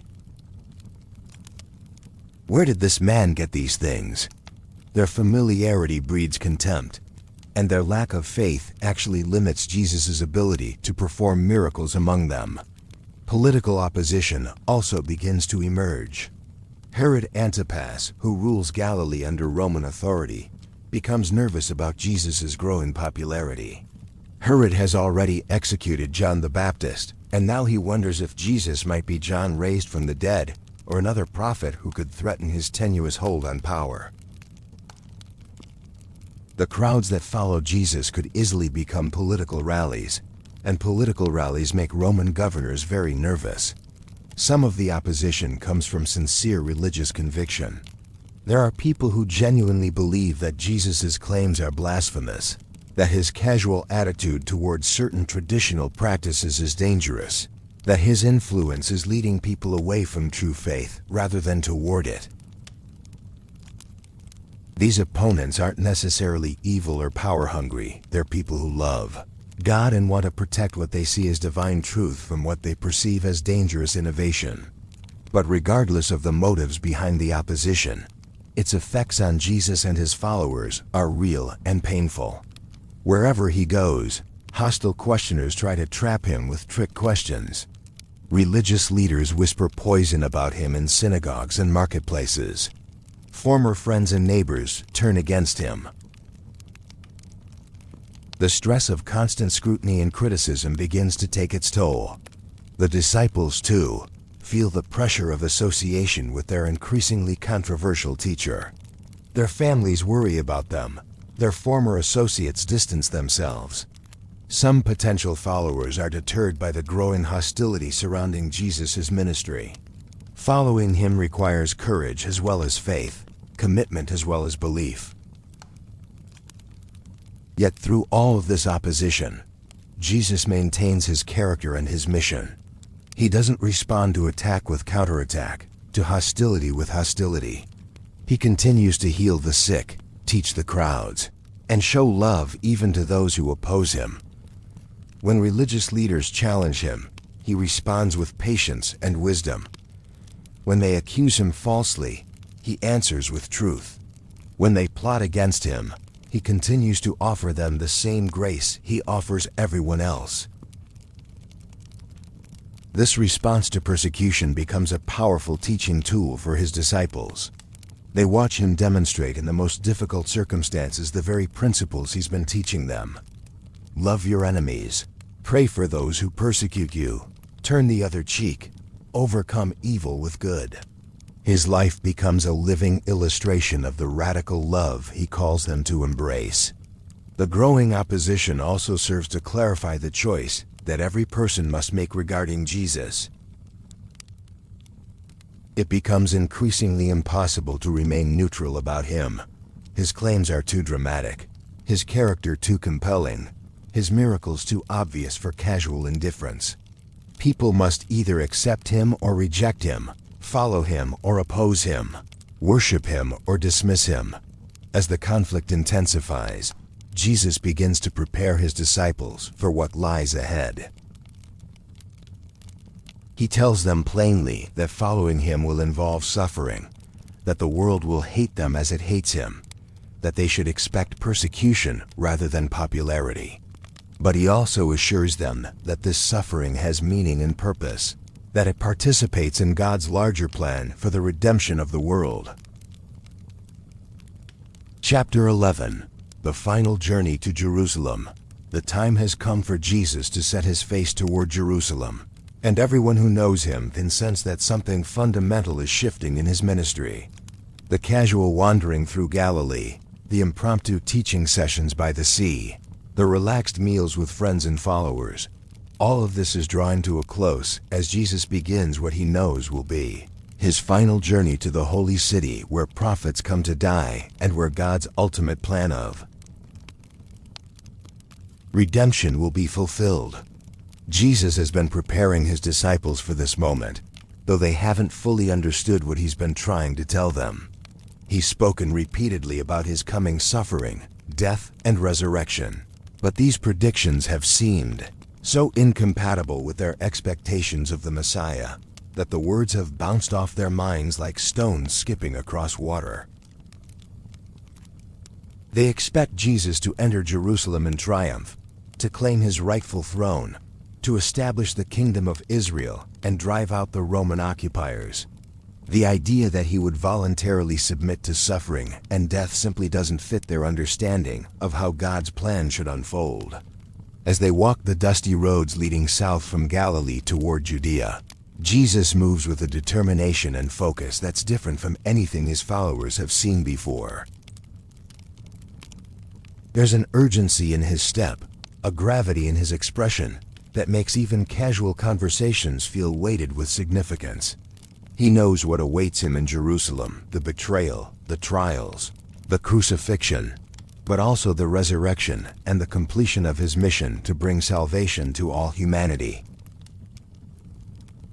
The journey itself becomes a time of intensive teaching as Jesus uses every mile, every conversation, every encounter to prepare his disciples for what's coming, and to drive home the essential truths they'll need to carry forward after he's gone. He tells them parables about servants who must be faithful while their master is away, about workers in vineyards who receive grace beyond their deserving, about persistent prayer and humble repentance, and the cost of following God's call. Word of Jesus' approach spreads ahead of them, and crowds begin to gather in the towns and villages along their route. Some come seeking healing for themselves or their loved ones. Others want to hear this teacher, whose words have the power to transform hearts and change lives. Still others are simply curious about the man who has become the talk of the entire region. But all of them sense that they're witnessing something momentous, a journey that will be remembered and talked about long after they're gone. Among those who join the growing procession are people whose lives have been touched by Jesus' ministry over the past 3 years. There's the man who was born blind but can now see clearly, walking carefully but confidently as his eyes continue to marvel at the colors and shapes of the world around him. There's the woman who was healed of years of bleeding, her strength restored and her social standing renewed. There are former tax collectors and transformed sinners, grateful parents whose children were healed, disciples whose entire understanding of life and faith has been revolutionized. But there are also those who follow with darker intentions. Religious leaders who have decided that Jesus must be stopped, send agents to monitor his movements and report back on his activities. Roman officials nervous about any gathering that might become a political demonstration. Station soldiers along the major routes. The atmosphere is charged with tension as forces of love and hate, hope and fear, faith and unbelief converge on Jerusalem. As they near the holy city, Jesus makes a detour to visit Bethany, a small village where he has close friends who will provide him with a place of refuge during the intense days ahead. Mary, Martha, and Lazarus have opened their home to Jesus many times before, offering him the kind of intimate friendship and unconditional acceptance that provides respite from the demands of public ministry. But this visit to Bethany involves more than rest and refreshment. It becomes the stage for one of the most dramatic miracles of Jesus' entire ministry. Lazarus has died, and his sister sent word to Jesus asking him to come quickly. But Jesus delayed his arrival, and by the time he reaches Bethany, Lazarus has been in the tomb for 4 days. According to Jewish belief, this means his soul has departed completely. There can be no doubt that he is truly, completely dead. Mary and Martha greet Jesus with a mixture of love and gentle reproach. "If you had been here," Martha says, "my brother would not have died." But even in her grief, she maintains her faith in Jesus' power. But I know that even now God will give you whatever you ask. When Jesus tells her that her brother will rise again, she assumes he's talking about the general resurrection at the end of time. She doesn't dare hope for anything more immediate. But Jesus has something more immediate in mind. Standing before Lazarus' tomb, he commands that the stone be rolled away from the entrance. Martha protests. After 4 days, there will be a terrible odor. But Jesus reminds her that if she believes, she will see the glory of God. Then in a loud voice that echoes off the surrounding hills, he calls out, "Lazarus, come out." The silence that follows seems to stretch forever. Then, incredibly miraculously, movement appears in the darkness of the tomb. Lazarus emerges, still wrapped in burial cloths, very much alive and completely whole. The crowd that has gathered gasps in amazement, some falling to their knees in worship, others stepping back in fear and wonder. Jesus' gentle command to take off the grave clothes and let him go transforms the moment from supernatural spectacle to tender reunion as family and friends unwrap their beloved Lazarus and embrace him with tears of overwhelming joy. This miracle sends shockwaves throughout the region and beyond. Word spreads rapidly that Jesus has raised a man who was undeniably dead, who had been in the tomb long enough that decomposition had begun. For many, this confirms beyond any doubt that Jesus is who he claims to be, the Son of God with power over life and death itself. But for others, particularly the religious authorities, this miracle represents the final threat that cannot be tolerated. The chief priests and Pharisees convene an emergency meeting of the Sanhedrin, the ruling council of Israel. Their concern isn't primarily theological but political. If we let him go on like this, everyone will believe in him, and then the Romans will come and take away both our temple and our nation. They're worried that Jesus' growing popularity will be seen by Rome as a threat to stability, leading to harsh crackdowns that could destroy their carefully maintained position of limited self-governance. Caiaphas, the high priest, cuts through their debate with chilling pragmatism. You do not realize that it is better for you that one man die for the people than that the whole nation perish. He thinks he's making a political calculation, but the gospel writers recognize his words as unconscious prophecy. Jesus will indeed die for the people, not just Israel but all humanity, taking upon himself the sins of the world. From this moment on, the plot against Jesus' life moves from theoretical to operational. The religious leaders begin actively seeking ways to arrest him without causing a public disturbance that might lead to rioting.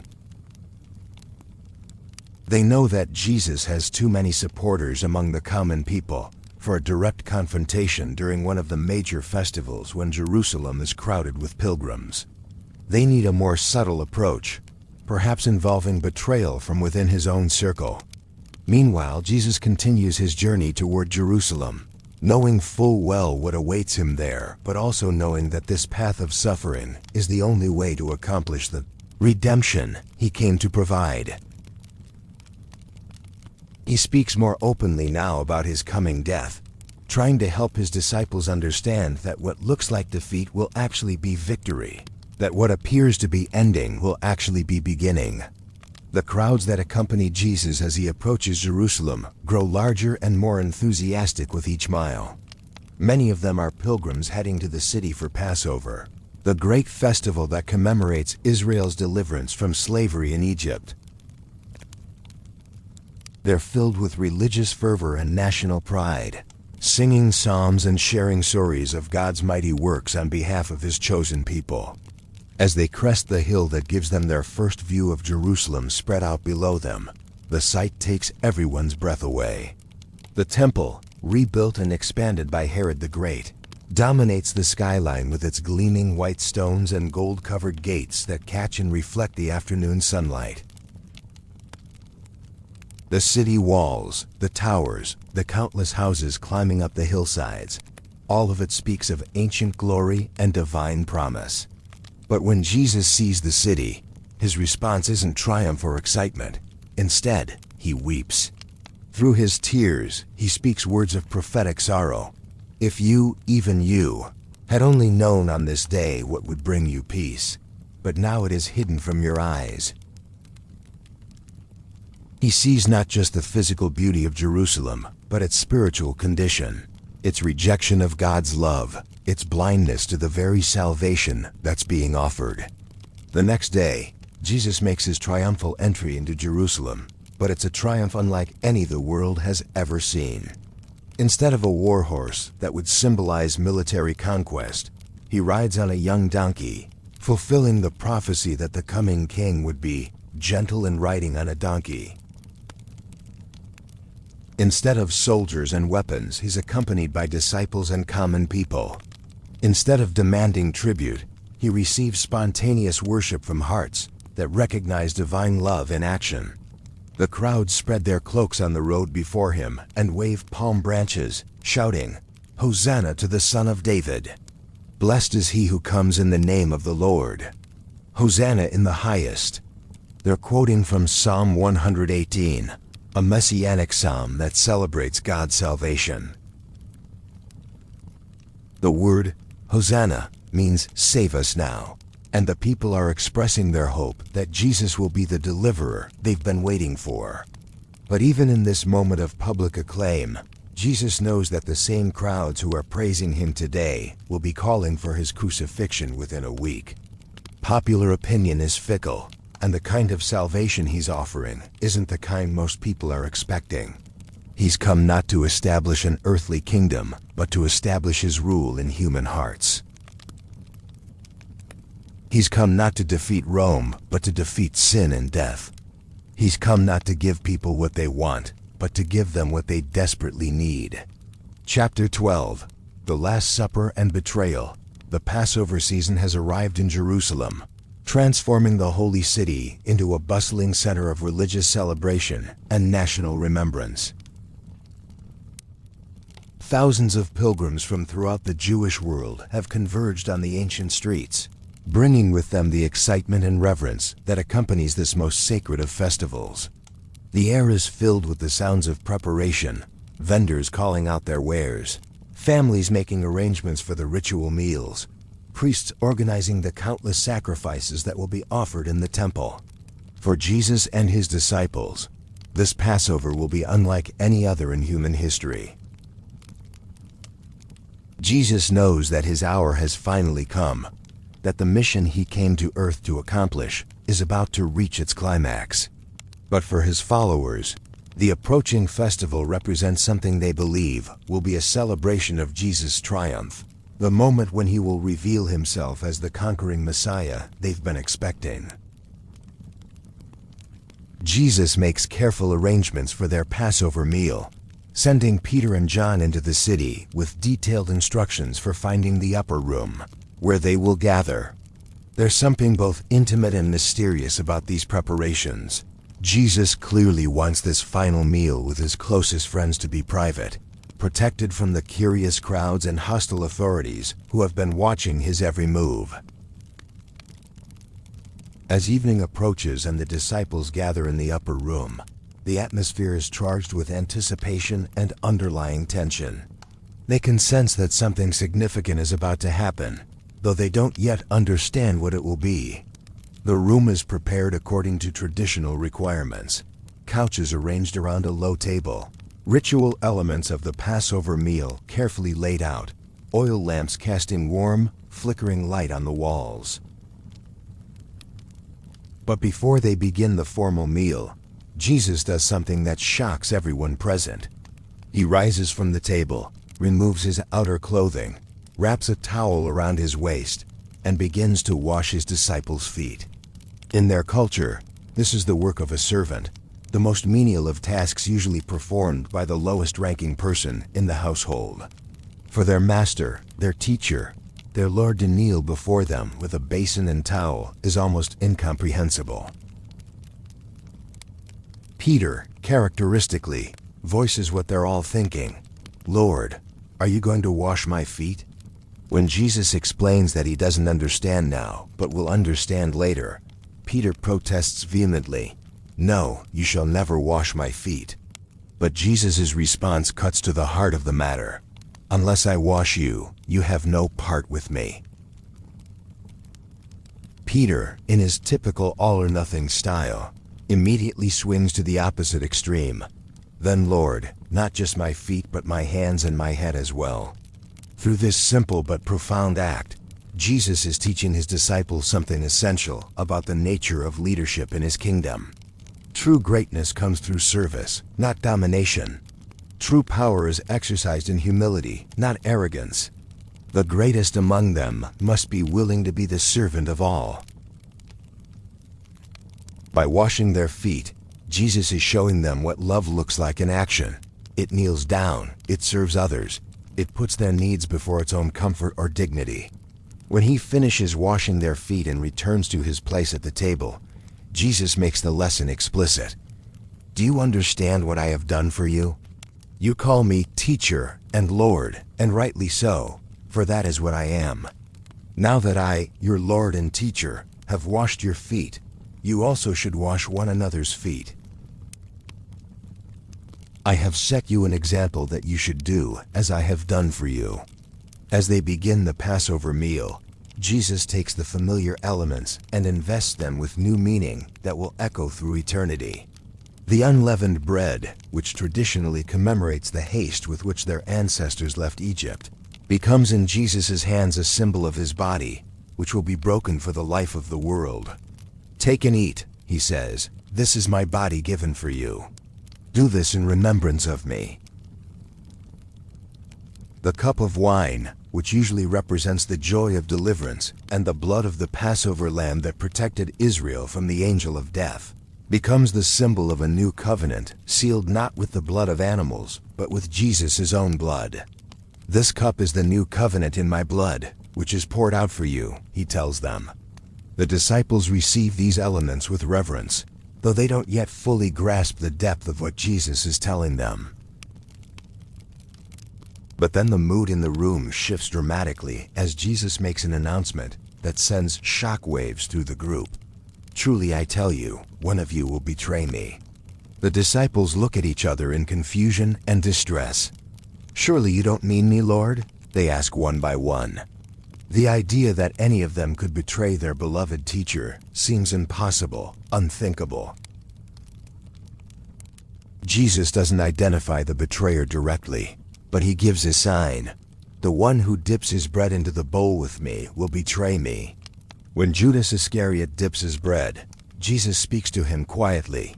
"What you are about to do, do quickly."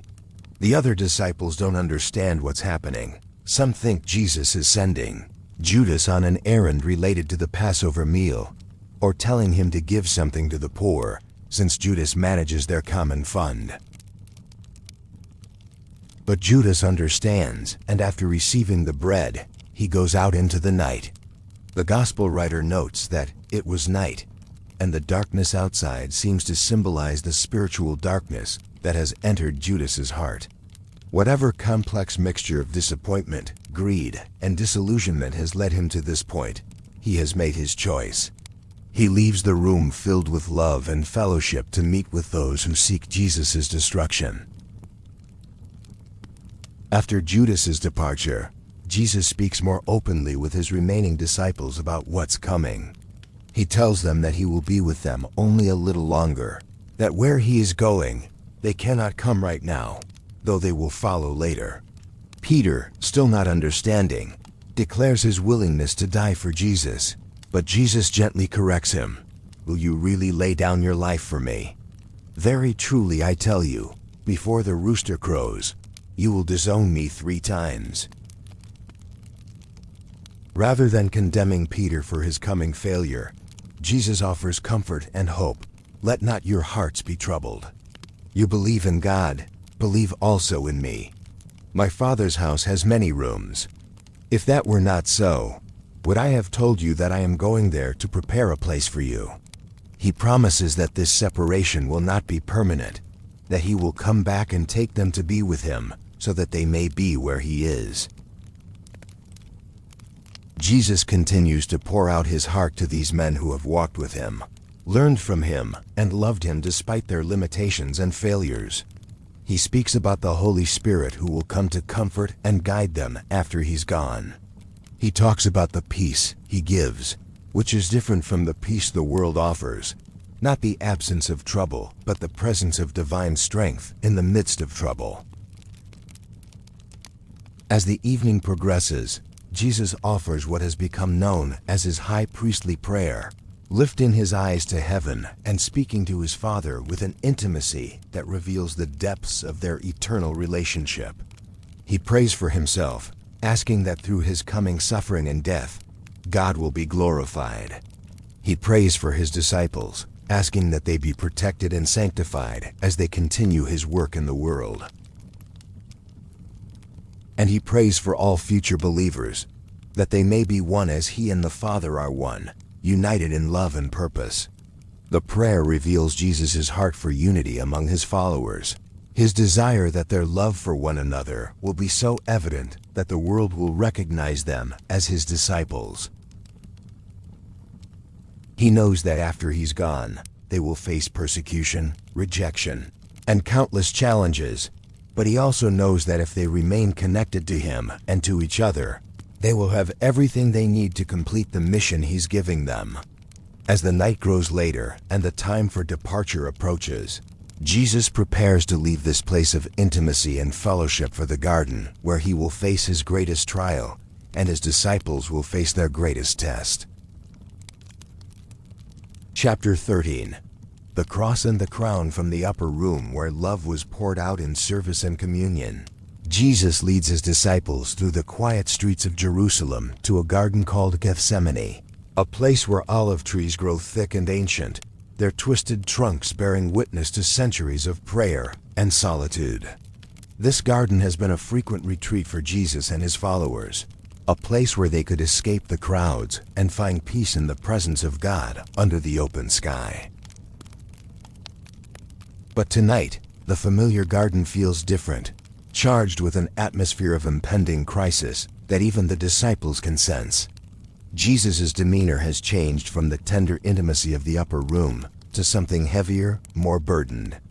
He asks most of his disciples to wait while he takes Peter, James, and John deeper into the garden with him, wanting his closest friends nearby as he faces what he knows is coming.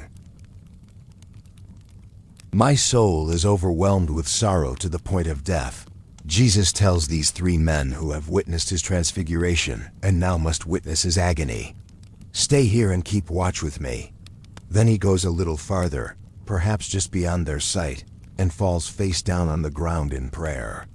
The weight of what he's about to endure, not just the physical suffering of crucifixion, but the spiritual anguish of bearing the sins of all humanity, presses down on him with crushing force. "My Father," he prays, "if it is possible, may this cup be taken from me. Yet not as I will, but as you will." The cup he refers to isn't just death, but the experience of separation from the Father that will come when he takes upon himself the guilt and penalty for all human wrongdoing. The prospect of that spiritual darkness, that moment when he who has never known sin will become sin for humanity's sake, fills him with dread so intense that his sweat becomes like drops of blood falling to the ground. 3 times he prays this prayer, and 3 times he returns to find his disciples sleeping, unable to keep watch with him even in this crucial hour. "Couldn't you men keep watch with me for 1 hour?" he asks Peter, the same disciple who had boasted about his willingness to die for Jesus. "Watch and pray so that you will not fall into temptation. The spirit is willing, but the flesh is weak." Finally, as Jesus emerges from his time of prayer, strengthened by angelic ministry and resolved to drink the cup his Father has given him, the sound of approaching footsteps and torches breaks the garden's silence. Judas arrives at the head of a crowd armed with swords and clubs, sent by the chief priests and elders to arrest Jesus.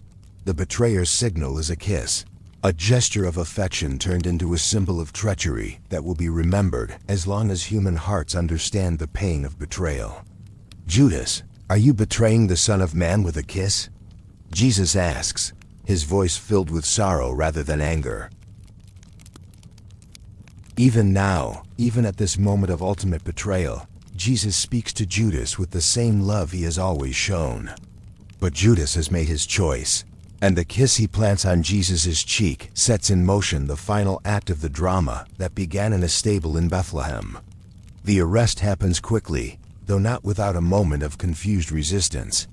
Peter draws his sword and strikes the high priest's servant, cutting off his ear, but Jesus immediately commands him to put his weapon away. "Do you think I cannot call on my Father, and he will at once put at my disposal more than 12 legions of angels?" Jesus asks. But how then would the scriptures be fulfilled that say it must happen in this way? He even heals the servant's ear, showing mercy to his captors even as they bind his hands. The disciples, seeing that Jesus won't resist and terrified by what's happening, flee into the darkness as their master is led away. Peter follows at a distance, wanting to stay close but afraid to be recognized. The lonely walk from Gethsemane to the house of the high priest gives Jesus time to steel himself for what's ahead: the mockery of trials, the physical brutality, the spiritual weight of humanity's sin. The religious trial that follows is a travesty of justice from beginning to end. The Sanhedrin, the Jewish ruling council, has already decided that Jesus must die. They're merely looking for legal justification for their predetermined verdict. They bring forward false witnesses whose testimonies contradict each other. They ask trick questions designed to trap Jesus into saying something that can be construed as blasphemy or sedition. When Jesus remains largely silent before his accusers, the high priest finally demands a direct answer. "I charge you under oath by the living God. Tell us if you are the Messiah, the Son of God."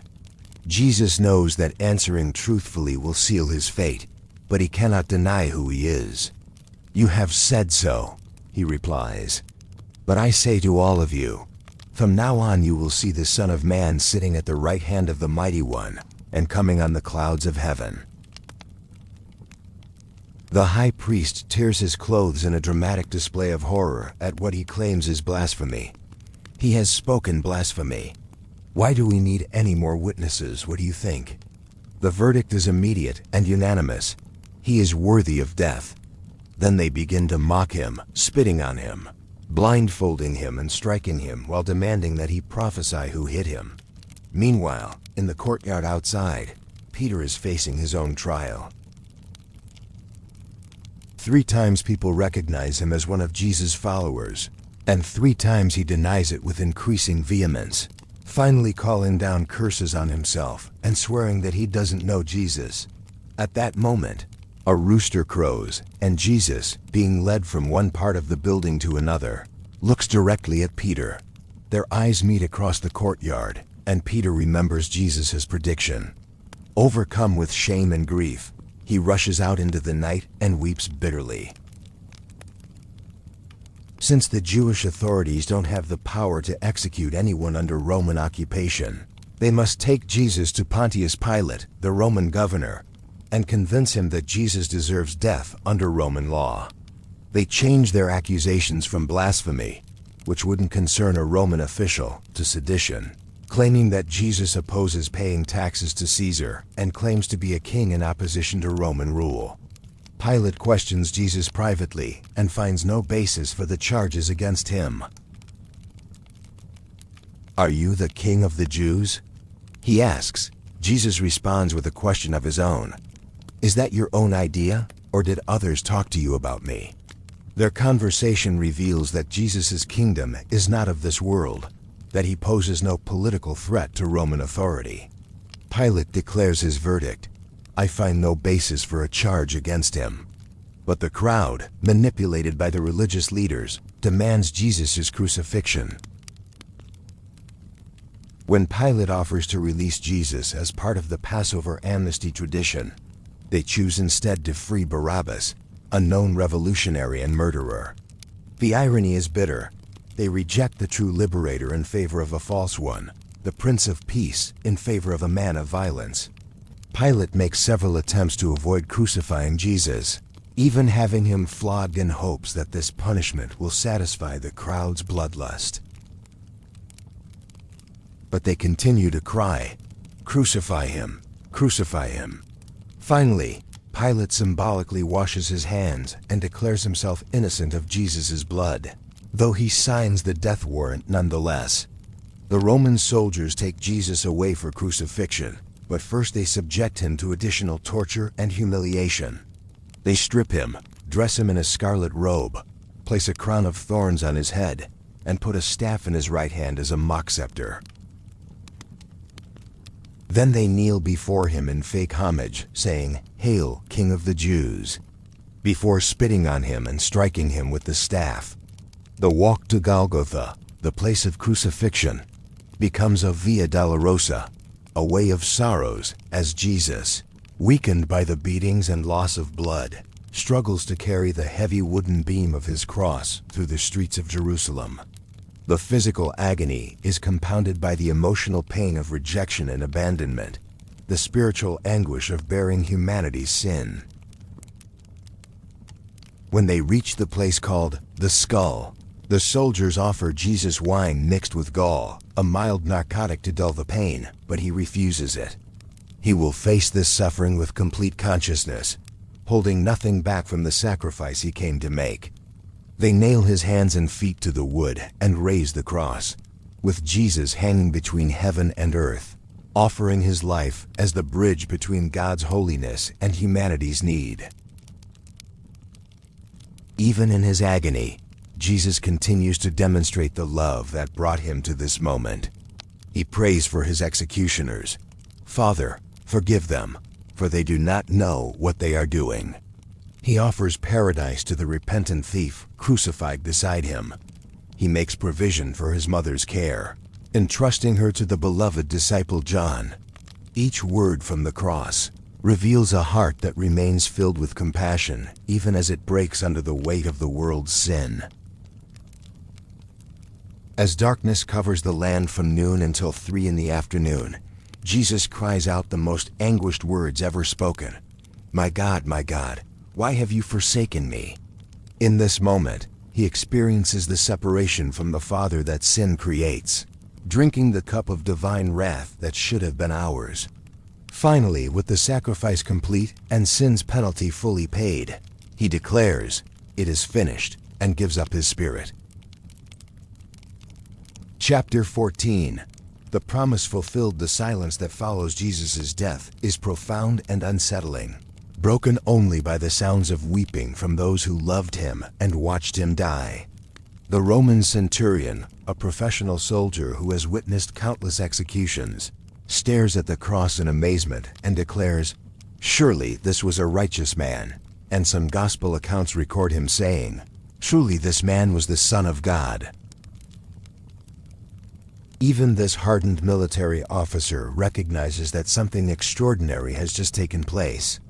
As evening approaches and the Sabbath draws near, Joseph of Arimathea, a wealthy member of the Sanhedrin who had been a secret follower of Jesus, finds the courage to approach Pilate and request permission to bury Jesus' body. This is an act of considerable bravery, as it publicly identifies him with the condemned man and could cost him his position and reputation. But love compels him to ensure that Jesus receives a proper burial rather than being thrown into a common grave with criminals.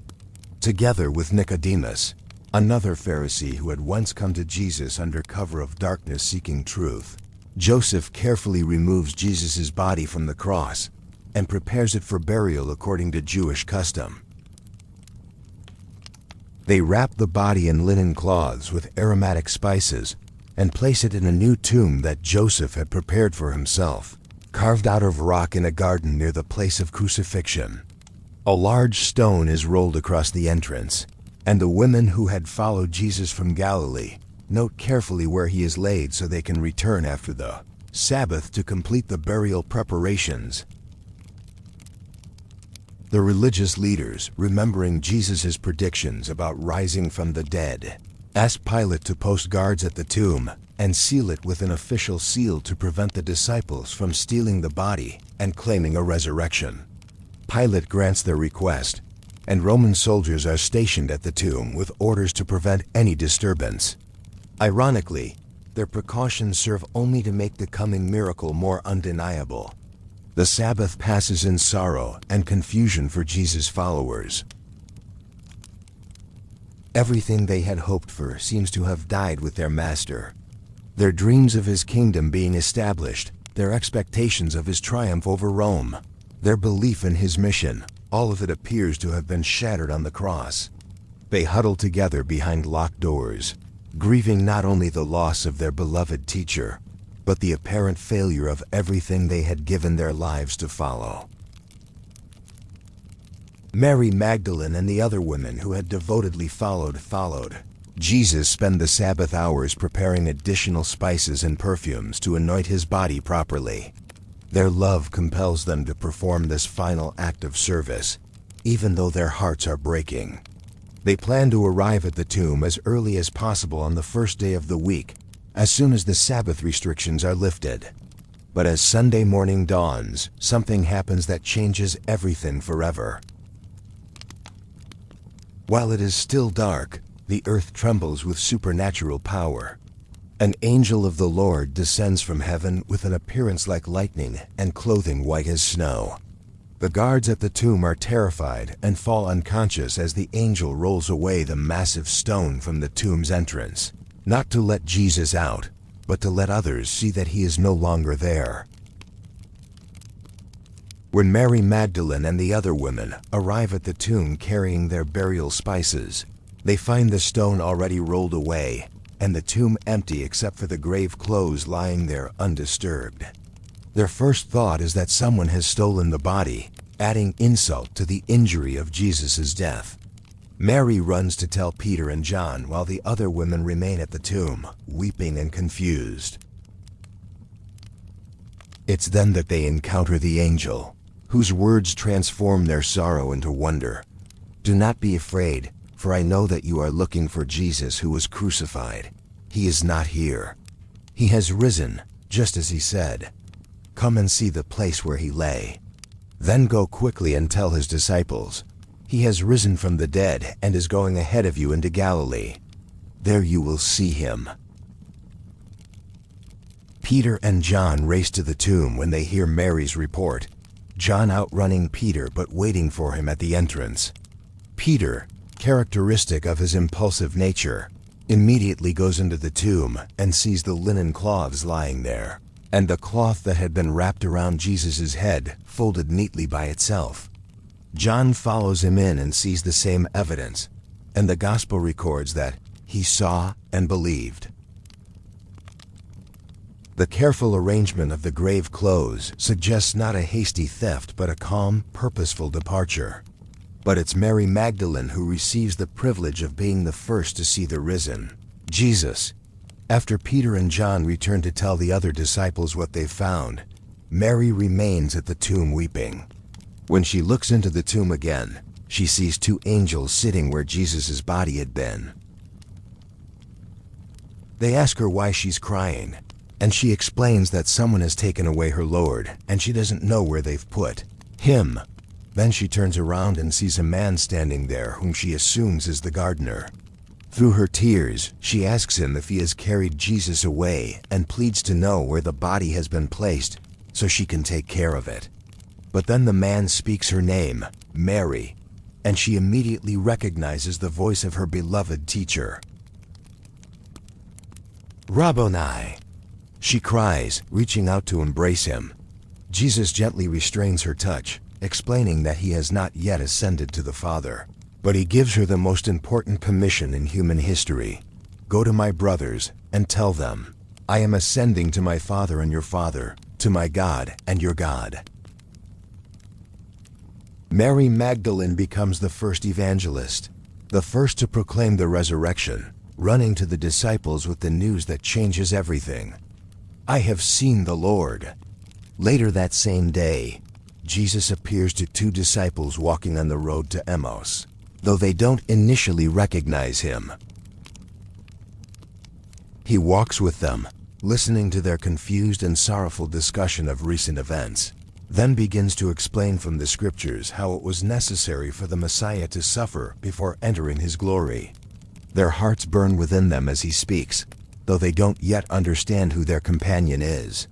When they reach their destination and invite him to stay for the evening meal, Jesus takes bread, gives thanks, breaks it, and gives it to them. In that familiar gesture, their eyes are opened and they recognize him, but immediately he vanishes from their sight. They rush back to Jerusalem to tell the 11 disciples what has happened, only to find that Jesus has already appeared to Peter as well. That evening, as the disciples are gathered together with the doors locked for fear of the Jewish leaders, Jesus suddenly stands among them and speaks the words they most need to hear. "Peace be with you." He shows them his hands inside, the marks of his crucifixion that prove his identity and the reality of his resurrection. Their fear and sorrow transform instantly into joy and amazement as they realize that their master has indeed conquered death. Jesus breathes on them and says, "Receive the Holy Spirit. If you forgive anyone's sins, their sins are forgiven. If you do not forgive them, they are not forgiven." This moment marks the beginning of their apostolic ministry, the empowerment they need to carry his message to the ends of the earth. Thomas, who was not present for this first appearance, struggles to believe the reports of the other disciples. "Unless I see the nail marks in his hands, and put my finger where the nails were, and put my hand into his side, I will not believe," he declares. A week later, Jesus appears to them again, and this time Thomas is present. Jesus invites Thomas to touch his wounds, and Thomas responds with the great confession, "My Lord and my God." Over the course of 40 days, Jesus appears to his followers many times, in various places and circumstances, proving beyond doubt that he has risen from the dead. He appears to more than 500 people at once, making it impossible to dismiss the resurrection as a hallucination or delusion. He eats with them, converses with them, teaches them, and prepares them for the mission they will soon undertake. The resurrection proves that everything Jesus claimed about himself is true. Death could not hold him because he is the Lord of life. The grave could not contain him because he has the power to lay down his life and take it up again. His sacrifice on the cross was accepted by the Father as full payment for humanity's sin, and his resurrection is God's declaration that the work of redemption is complete. Chapter 15. Until we meet again in peace, as our sacred journey through these ancient yet eternally relevant stories draws to its gentle close, I find my heart overflowing with gratitude for the privilege of walking alongside you through the landscape of divine love. We have witnessed together the most extraordinary life ever lived, the most powerful love ever demonstrated, the most transformative truth ever revealed. From the humble beginnings in Nazareth to the glorious triumph of resurrection morning, we have seen how perfect love incarnate moved through this world, touching lives, healing hearts, and ultimately giving everything for the redemption of humanity. What we've experienced together in these quiet hours isn't just the recounting of historical events, though these events truly changed the course of human history. We've encountered the living Christ, the one who promised that wherever 2 or 3 gather in his name, he would be present with them.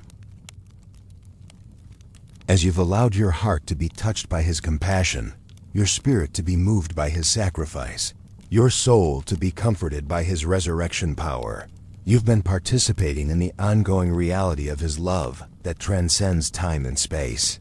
The Jesus we've walked with through these stories isn't confined to ancient Palestine or limited to the pages of Scripture. He is alive today, as real and present now as he was when he touched lepers and healed the blind. when he spoke peace to storms and forgiveness to sinners. The same voice that called Lazarus from the tomb speaks your name with infinite tenderness. The same hands that blessed children and broke bread for hungry multitudes are extended toward you with healing and provision. The same heart that wept over Jerusalem and agonized in Gethsemane beats with perfect love for you in this very moment. This love isn't something you have to earn through good behavior or religious performance. It isn't something you can lose through failure or inadequacy. It's the love that pursued you before you even knew you needed it, that chose you before you chose Him, that will never let you go regardless of your circumstances or struggles. The cross we witnessed in our journey wasn't just a historical event. It was God's eternal statement about your infinite worth, the price He was willing to pay to bring you home to His heart. As you prepare now to drift into peaceful sleep, I want you to know that this isn't really an ending, but a beginning. The love we've encountered in these stories doesn't remain in the past, but follows you into your tomorrow. The peace we've found in Jesus' presence doesn't fade with the morning light, but becomes a constant source of strength and comfort. The hope we've discovered in His resurrection doesn't depend on circumstances, but rests on the unchanging character of the one who conquered death itself.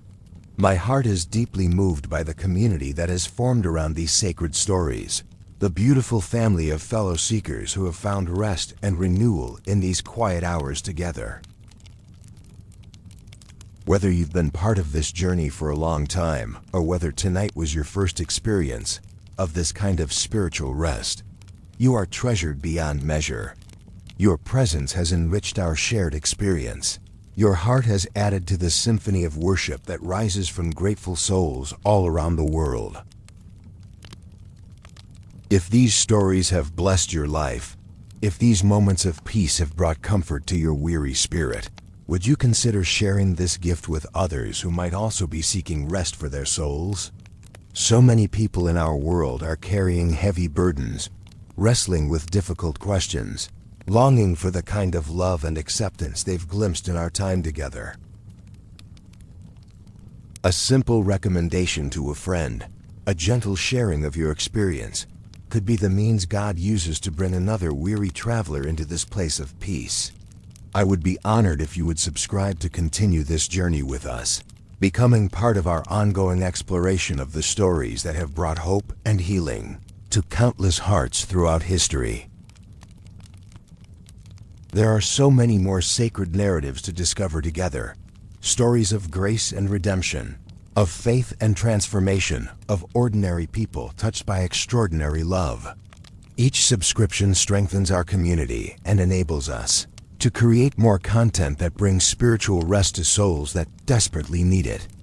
Please know that your thoughts, your reflections, your own experiences of God's love are deeply valued here. The comment section below is a sacred space where hearts can share honestly about their spiritual journeys, where questions can be asked without judgment, where testimonies of grace can encourage others who may be struggling. Your voice matters in this community. Your story has the power to bless and encourage others who are walking similar paths. If you found particular comfort in Jesus' interactions with certain types of people, the outcasts He welcomed, the broken He healed, the lost He found, please share those reflections. If specific moments in His ministry spoke directly to struggles you're facing in your own life, let us know.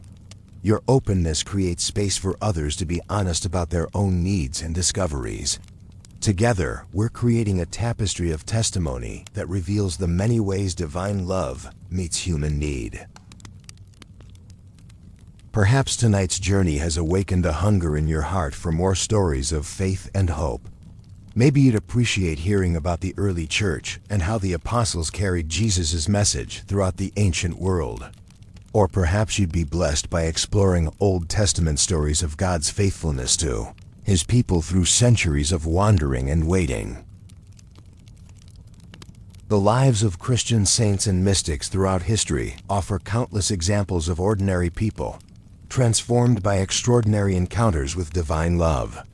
Whatever draws your heart toward deeper spiritual rest and renewal, I would love to create content that meets you exactly where you are in your journey. As we bring our time together to a close, I want to offer you a few moments of complete relaxation, a gentle transition from these sacred stories into the peaceful sleep your body and spirit need. Let's take this time to allow every muscle in your body to release the tensions it's been carrying, every worry in your mind to be surrendered to the one who cares for you more perfectly than you could ever care for yourself. Starting with the top of your head, imagine the peace of Christ washing over you like warm, golden light. Feel it flowing down across your forehead, smoothing away the lines of worry and concern. Let it move gently over your eyes, releasing them from the strain of all they've seen today. Allow this divine peace to relax your jaw, your neck, your shoulders that have carried so much weight and responsibility. Breathe deeply as this peace flows down through your arms and into your hands, hands that have worked hard and served others, hands that are now free to rest completely. Feel the tension leaving your chest as your breathing becomes slower and more rhythmic, your heart finding its natural pace of rest and renewal. Let this peaceful presence move through your torso, releasing your back from the burden of support it provides, allowing your entire core to settle into complete relaxation. Continue to breathe slowly and naturally as this divine peace flows down through your hips and into your legs, legs that have carried you through the challenges and joys of this day. Feel your thighs relaxing completely, your knees releasing any stiffness or tension, your calves and feet finding perfect rest after their faithful service. From the crown of your head to the tips of your toes, you are held in perfect peace, surrounded by love that knows no limits or conditions. In this state of complete physical relaxation, let your mind also find its rest in the presence of the one who never sleeps, who watches over you with tender care through every hour of the night. The Jesus we've encountered in our journey together isn't distant or distracted by other concerns. He is as present with you now as he was with the disciples in that upper room, as available to you as he was to everyone who sought him during his earthly ministry. You can rest tonight knowing that you are not alone, that you are deeply loved, that your life has meaning and purpose that extends far beyond what you can see or understand in this moment. The same power that raised Jesus from the dead is available to bring resurrection life to every area of your existence that feels dead or hopeless. The same love that drew tax collectors and sinners into his circle of acceptance draws you into divine embrace right now. As sleep begins to claim your consciousness, let your last waking thoughts be filled with gratitude for the love you've encountered, the peace you've experienced, the hope you've discovered in these sacred stories. Tomorrow will bring its own challenges and opportunities, but you will not face them alone. The presence that has comforted you tonight will be your companion through every hour of the day ahead. Let yourself drift now into sleep that is truly restful, sleep that restores not just your body, but your spirit. Dream peaceful dreams filled with the love and grace we've explored together. Rest in the knowledge that you are God's beloved child, created for relationship with him, destined for eternal joy in his presence. May the peace of Christ, which passes all understanding, guard your heart and mind through this night and always. May you wake tomorrow refreshed in body, renewed in spirit, and reminded of the infinite love that surrounds you in every moment. May your days be filled with growing awareness of divine presence, your nights with peaceful rest and divine love. Thank you, dear friend, for sharing this sacred journey with me. Thank you for opening your heart to receive the love that was poured out for you on a cross 2,000 years ago and continues to flow toward you with undiminished power today. Thank you for being part of our community of seekers, our family of faith, our fellowship of those who have discovered that true rest is found not in the absence of trouble, but in the presence of the one who has overcome all trouble. Until we meet again in these quiet places of spiritual rest, until we walk together again through stories that reveal the heart of God, may you know beyond any doubt that you are loved with an everlasting love, accepted with unconditional grace, and held securely in arms that will never let you go. Sleep now in perfect peace, beloved one. Sleep in the assurance that divine love watches over you, that mercy covers you, that grace sustains you. Dream of the love that brought Jesus from heaven to earth, from earth to the cross, from the cross to the empty tomb, and from the tomb to eternal life that he freely offers to all who receive him. Sweet dreams, dear friend. Rest well in the love that never fails, the hope that never disappoints, the peace that never ends. We'll journey together again soon through more stories of grace, more encounters with divine love, more moments of sacred rest for souls that need the comfort only God can provide. But for now, simply rest. Simply receive. Simply be held in the perfect love that casts out all fear and brings deep, healing sleep to hearts that have found their home in him. Good night, and may God's richest blessings be yours through this night and always.